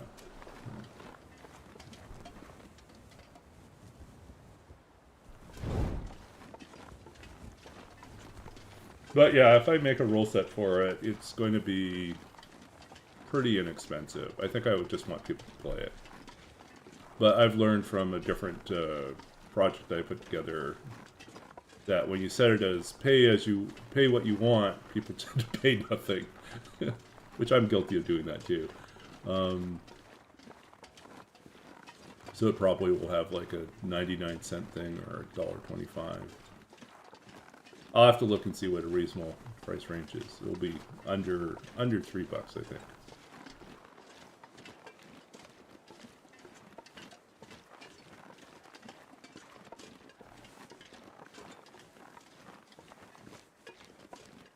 I think I showed it on stream actually at one point. The web tool that I had built for it.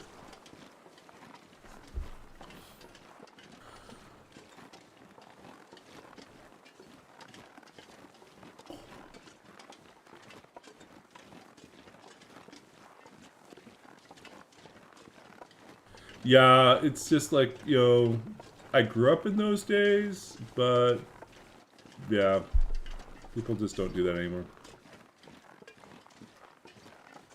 Yeah, everyone assumes everything's free.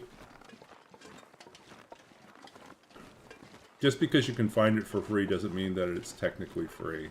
I mean, it is technically free because you took it for free, but it's costing someone somewhere. And the content creator, it's costing them part of their livelihood. They spent time and effort in developing the thing. and you're costing them sales. You know.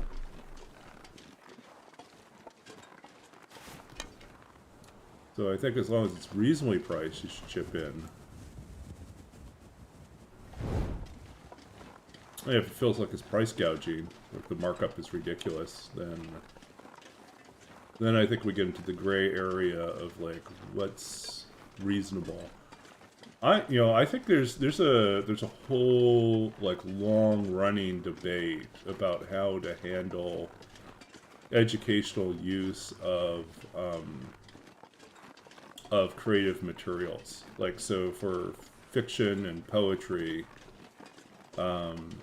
when people teach classes in university, they in Canada, fair dealing and fair use are different things. Like the U.S. has a fair use kind of call out in their copyright rules, which basically is fairly generous in terms of what constitutes fair use that doesn't require compensating the copyright holder. Like if you use an excerpt that doesn't go past a certain amount, if you're using it in an educational setting, then there's a lot of like carve outs in the law to allow you to do that without having to pay anything extra. In Canada, they've done more to try to preserve like a means for like the publishers and the authors to get money from public lending rights is what it's called. So like when libraries and universities use materials, they were expected to pay a nominal fee for that, which would kick back to the authors and the publisher. The problem is that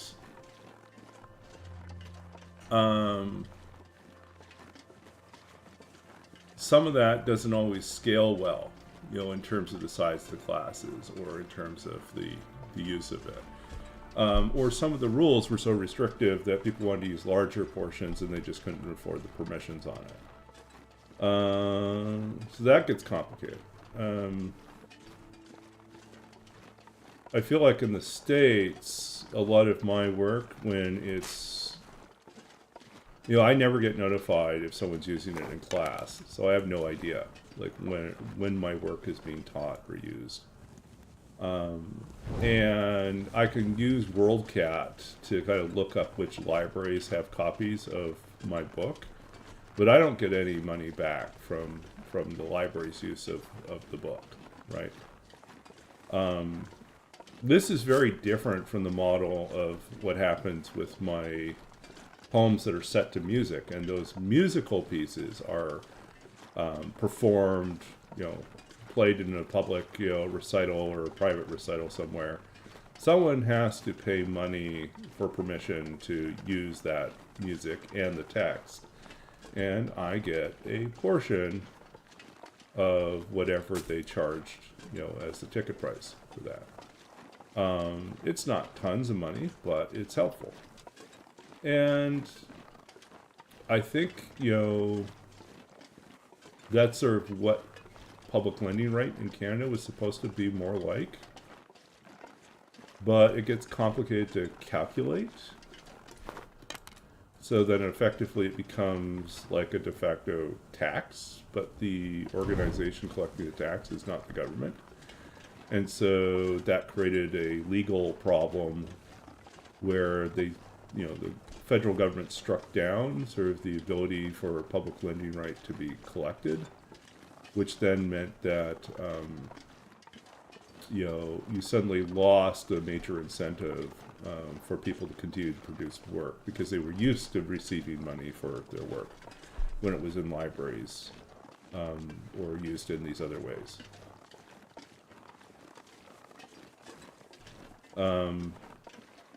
And it's messy. Like, and I'm an author who's, in library school.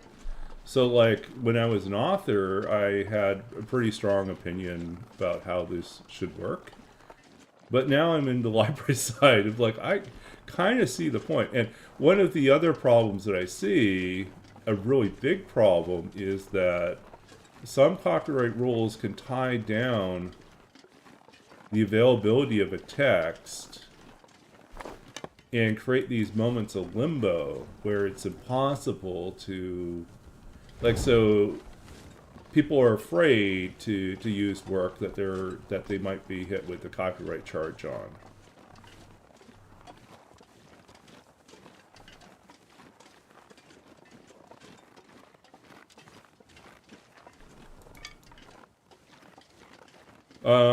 When they have to pay income tax on it. I mean, the money you collect from the royalties is not a lot of money. I mean, it's some, but it's not. Okay, come on, guys. Don't starve. That's a different game.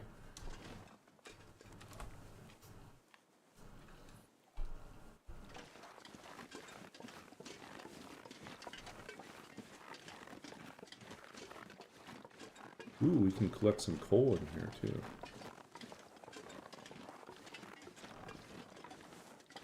I think we go inside here or we take a nap. Just so we're not exhausted. Okay, how are we doing otherwise? A little bit low.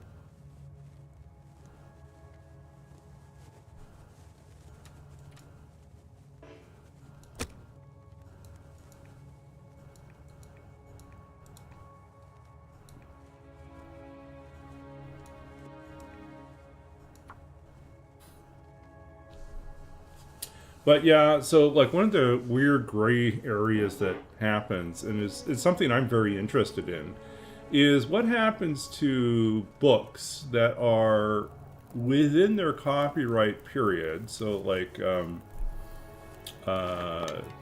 either the author, how can I put it? Like it's within about 110 years of publication, or like 70 years, you know, since the, yeah, there's a few different definitions for it, but basically it is a contemporary work published within like the last 150 years, or even within the last 100 years, and is currently out of print. The publisher no longer exists. The work is orphaned, technically within a copyright period, but there's no one to claim the copyright. Maybe the author's also dead. So author's dead, there's no estate, and the publisher is gone. But the work is still within a copyright period. And there's no way to, like, you know, if you want to preserve like an archive of digital copies of those books, you're in legal limbo, because technically someone could file suit against you making an electronic copy, an e-copy of it, because it's within the copyright period. But the people who would be claimants are, for the most part, not anyone that you can track down. So there's a possibility that someone could claim it, but the likelihood is slim. And so a lot of institutions like decide that they're not going to take the risk, because the 1 in 10,000 chance that it does actually, you know, happen, they don't want to deal with. But I worry about sort of like you know, preserving these type of collections, these type of books, when there's no way to do so. So yeah, I think that's something to think about. Can you apply to claim it? No. You're not the creator of the book, so you can't own it.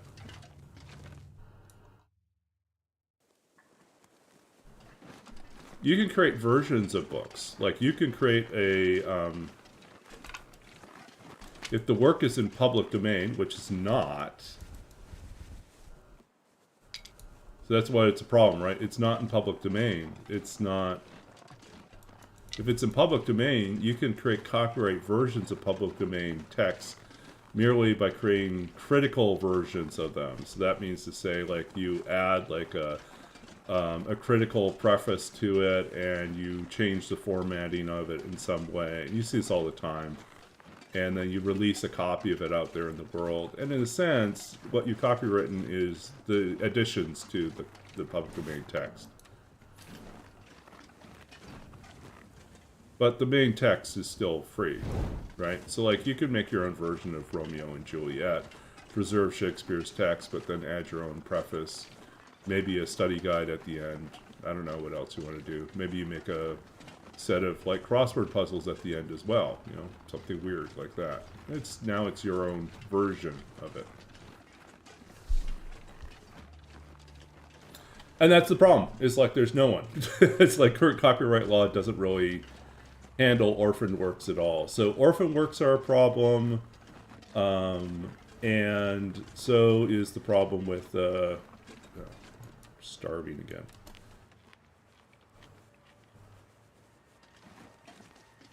Yeah, orphan works are a problem, as are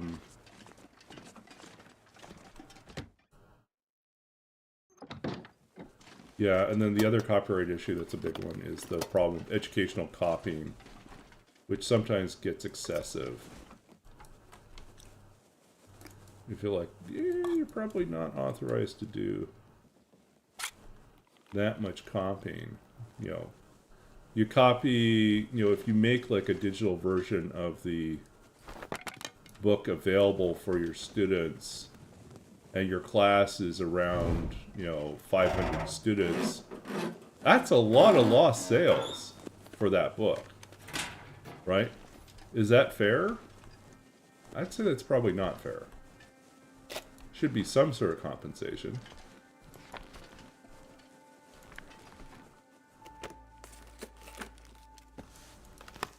Ooh, wool mitts.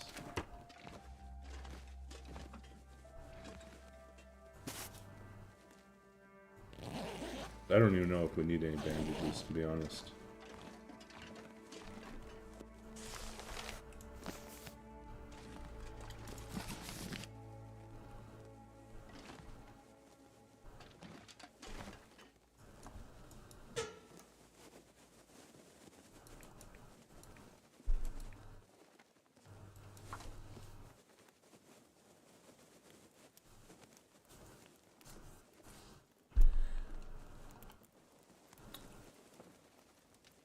Yeah, there's something called literary estate planning, which is basically making a plan so that after you're gone, there's a plan for your materials, like your books, your manuscripts, anything that you were working on has a place to go and doesn't just wind up like chucked in a landfill.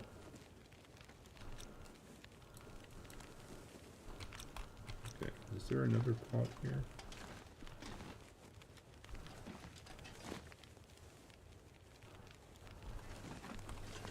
Well, there's no pot here. Interesting. Usually there's a pot here. Okay, so...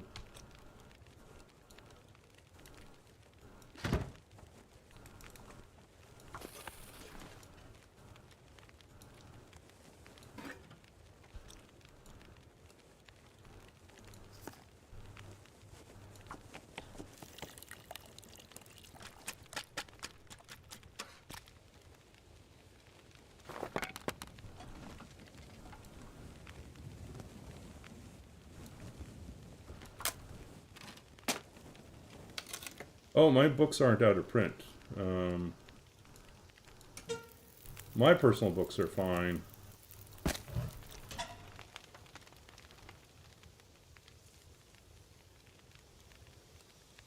My publishers have both moved to models where there's ways that the books are available. Like everything is kind of channeled through a print-on-demand service type thing, right? So, you know, if you put an order in, it's going to be produced by some sort of service that just will produce the amount of copies that are requested. They have all the digital files, and so for them, yeah, they just take on that responsibility. There was big sort of literary uproar that happened not too long ago when SPD, Small Press Distribution, which is like a major independent distributor for literary books, especially poetry, they let's see.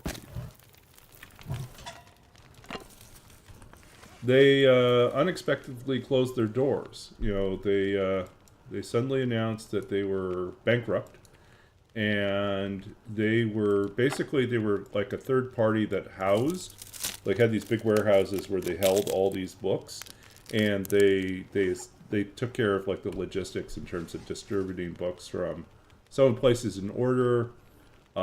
Small presses often don't have warehouses; they don't have capacity to store all the books. So if there's a print run, they have to store it somewhere else. SBD would take over that responsibility. And so an order would come in, and then SBD would fill it and send out the books. But apparently they were losing money. And they did not do a great job of communicating to people that they were in dire straits. So suddenly they just announced that they're bankrupt, closing up, and that they're emptying their warehouses. And if you, they handed off the contents of the warehouses to these other parties that then said that you have 30 days to claim your books and pay for your books. And so suddenly that meant that a lot of presses could not. Oh, Lakeview. Yeah, there was a period of time where there was like a supply chain issue with that. But really, they're not out of the print. They're just always available. If you order through Amazon, you can get them. If you order through the press, you can get them. Yeah, they're fine.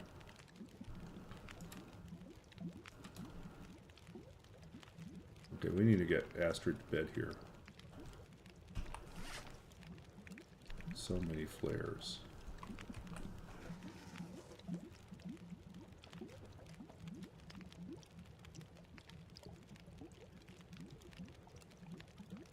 This will be fine. Okay, let's just go to bed here. Oh, we forgot to cook the tomato soup.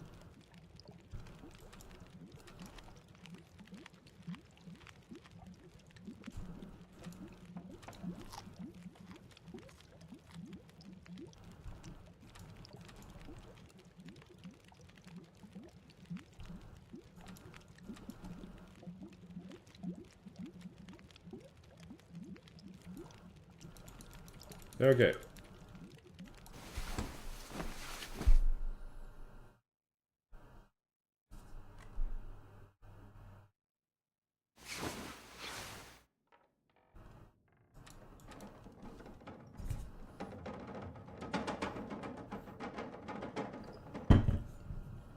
Yeah, so anyways, the SPD thing led to a number of presses closing because they couldn't afford to the loss of all those books. They could neither reclaim them, pay to basically acquire them again. So imagine paying for the print run.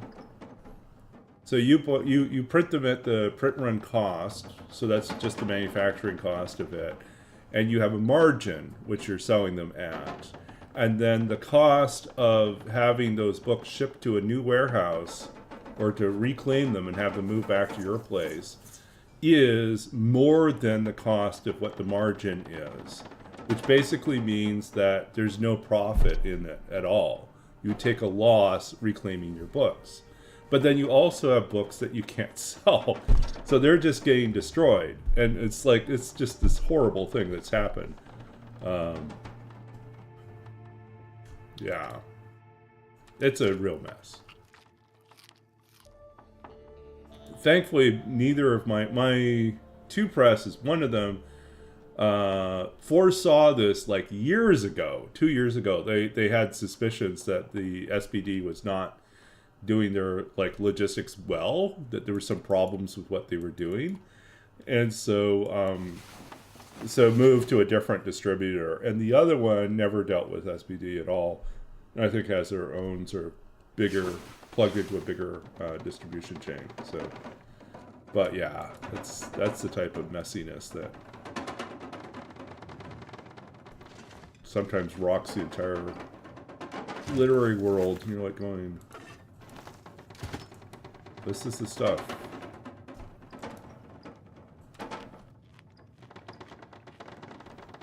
That writers and publishers worry about. Okay.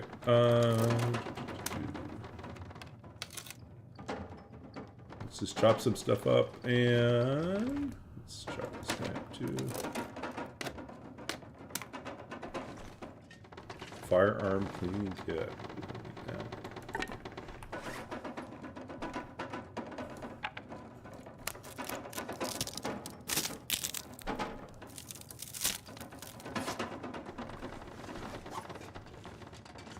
Okay. Any guesses as to what we're going to get? That's what, 30, 35 something.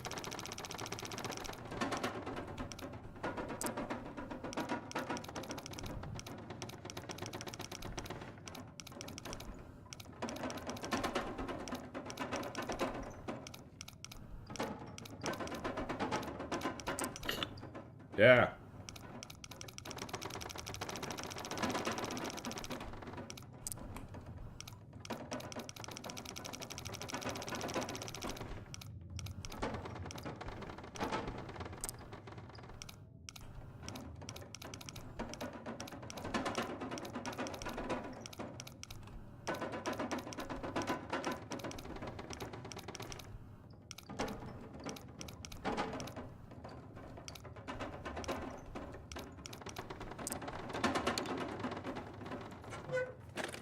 Mucklucks.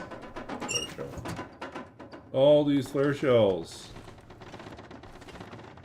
I mean, it'll be entertaining. Go and hunt. Can't hunt anything with them, but I'm gonna fire them off at the summit or something else.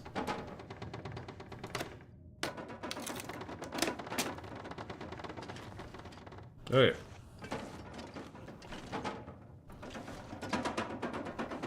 You were close, right? It was a flare shell, not a flare.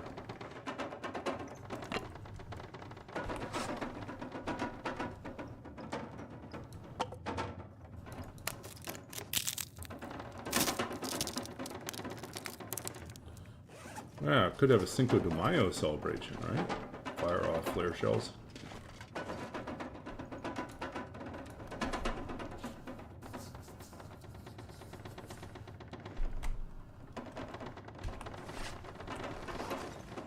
Okay, should we leave some water behind? I think we'll leave some water behind.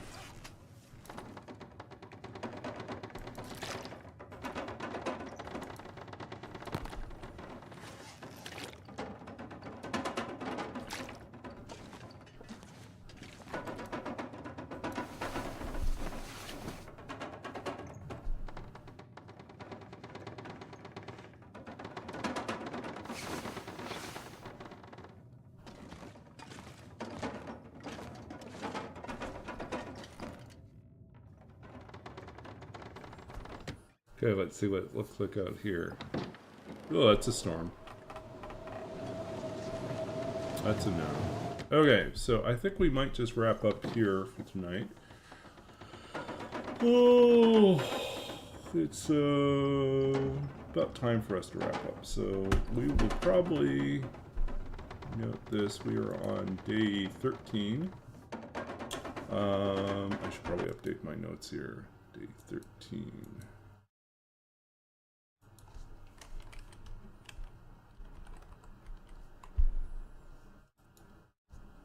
So I don't know. I'm warming up to this challenge.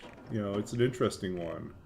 It's not what I expected. I don't know what I was expecting exactly. I thought I would hate it more. I don't hate it really. It's just very different. All right, now we're really saving. Okay. Okay, so we are saved. We are going to probably read one poem before we go, as is our custom. As is our custom. Let's see here. Okay. Find a poem to read. Find a poem to read. Poem chooser. Okay. Babbage at his desk enumerating the known world. So this comes from second book of poetry, Babbage's Dream, published by Sundress Publications in 2017. And this is poem is part of a series of poems that take their inspiration from the life and challenges and struggles and triumphs of Charles Babbage, 19th century mathematician and computer pioneer. He designed, partially built, but never finished what would have been the first programmable computer. 130 years before modern computer scientists came up with the digital computer in the 20th century. Okay, so this is Babbage at his desk enumerating the known world. From here you lay bare the world, table after table, column after column, each thing known and numbered, counted like sparrows in their open graves, the heartbeats of pigs, the staggered breathing of cattle in low country fields, each significant, a sign, a signature, the quantity of ink spread on the printer's block, silk threads, caterpillars, calico scarves, and handkerchiefs. The number of stones or red bricks thrown by drunken men at your windows, the strokes of a loom operated by a man or a machine, the cards in their pockets, the holes in the cards, the burden of ships in the harbors, the length of chain assembled by one worker in a day, the volume of water and wine carried down river or through pipes to the city, every number a thing, everything a number. So this is kind of, this is a poem that really explores the strange sense of bliss and joy that Babbage had in thinking about the quantities of things, thinking about numbers, thinking about pattern, and recognizing the interconnectedness of all these different things. If Babbage were alive today, he would be a huge Excel, he would be an Excel nerd. He would love his spreadsheets beyond measure. Babbage was some of the references here to all the different things that he's counting have to do with actual tables that he would assemble in his lifetime. And partly for his really detailed study of manufacturing industry in the UK. He did a book.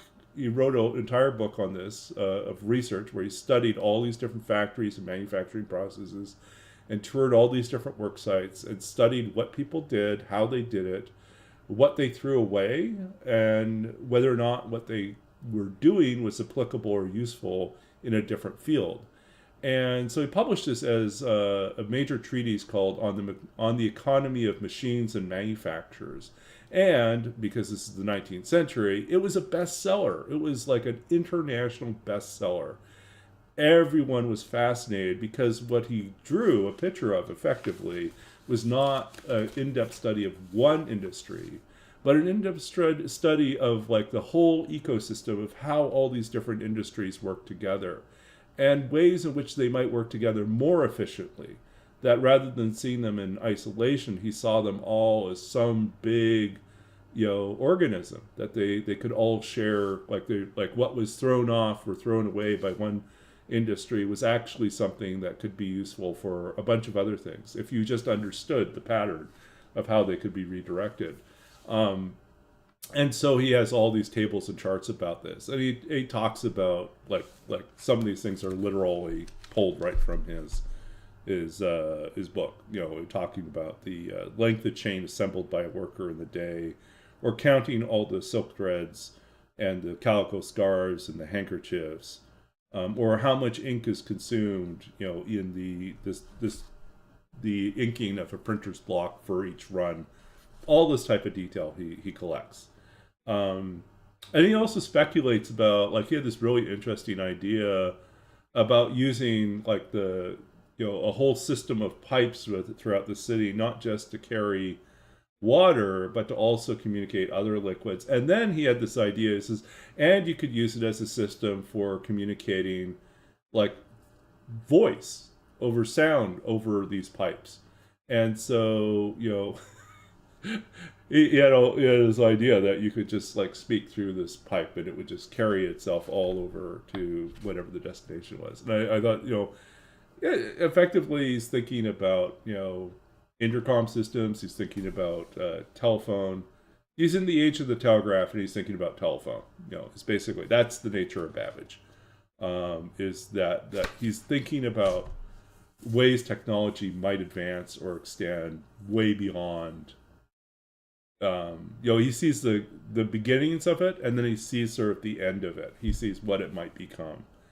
And so that's one of the things I really enjoyed about studying Charles Babbage and his work, was just the ability he has to find joy in thinking about the interconnection between all these different things. And for him, everything was number. Everything could be broken down in some way. And that wasn't a wrong thing. It wasn't a bad thing. It was a way that he saw joy and beauty in the world. Not in a cold, calculating way, but in a way of, like, there's something magical about seeing these recurring patterns and seeing how they all tie together. Yeah, so I think there's a great book if you're interested in this. Sort of another mathematician's take on that. Daniel Tammet.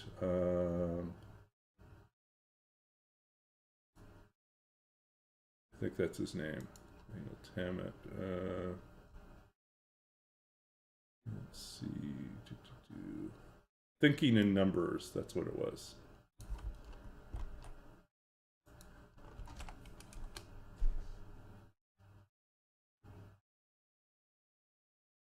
Yeah, so Thinking in Numbers by Daniel Tammet. Let me just put it in chat. I recommend this. So he talks about, like, what's like to grow up with a completely different relationship with number than everyone else. So he's kind of a savant. Not kind of, he is a savant. Daniel Tammet. Is that with 2 T's? 1 T. Yeah.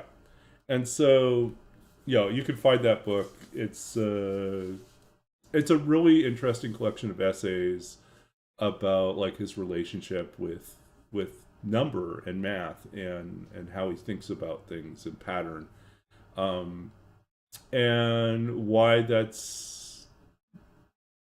can be beautiful. And so he's also a very gifted writer. So I think, like, that's one of the things I really enjoyed about reading the book, was I felt like he's bringing together two things that I enjoy: thinking about things in terms of patterns and thinking about things in terms of language, and finding sort of an eloquent way to describe that.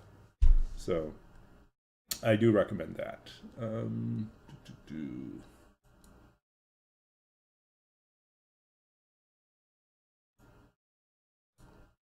Oh, here's an interview on NPR that you can also, if you want sort of a sneak peek of what it's like. There you go. Anyways, so we should probably go find someone to raid.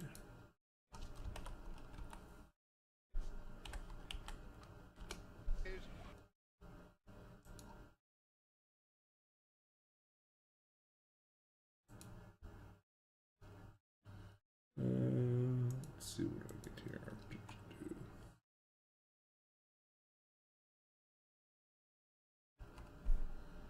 Okay, so let's go back. Okay, so we want to find someone to raid. Deadpool is up. We visited Deadpool. Wow, there's like next to no one up tonight. LB Neo.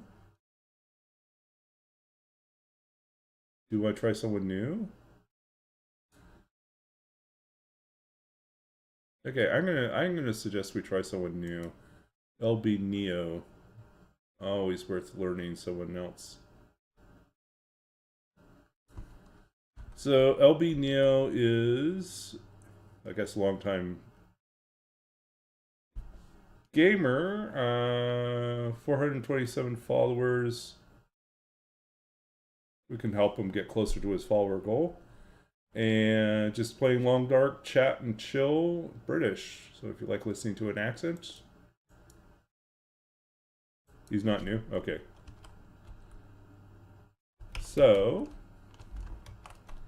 but worth visiting. Okay, so let's visit. He's normally not on this early. Ah, so that's what it is. So we will hop over there in a second. Thank you for hanging out with me. And appreciate all of you. We will see you again tomorrow night.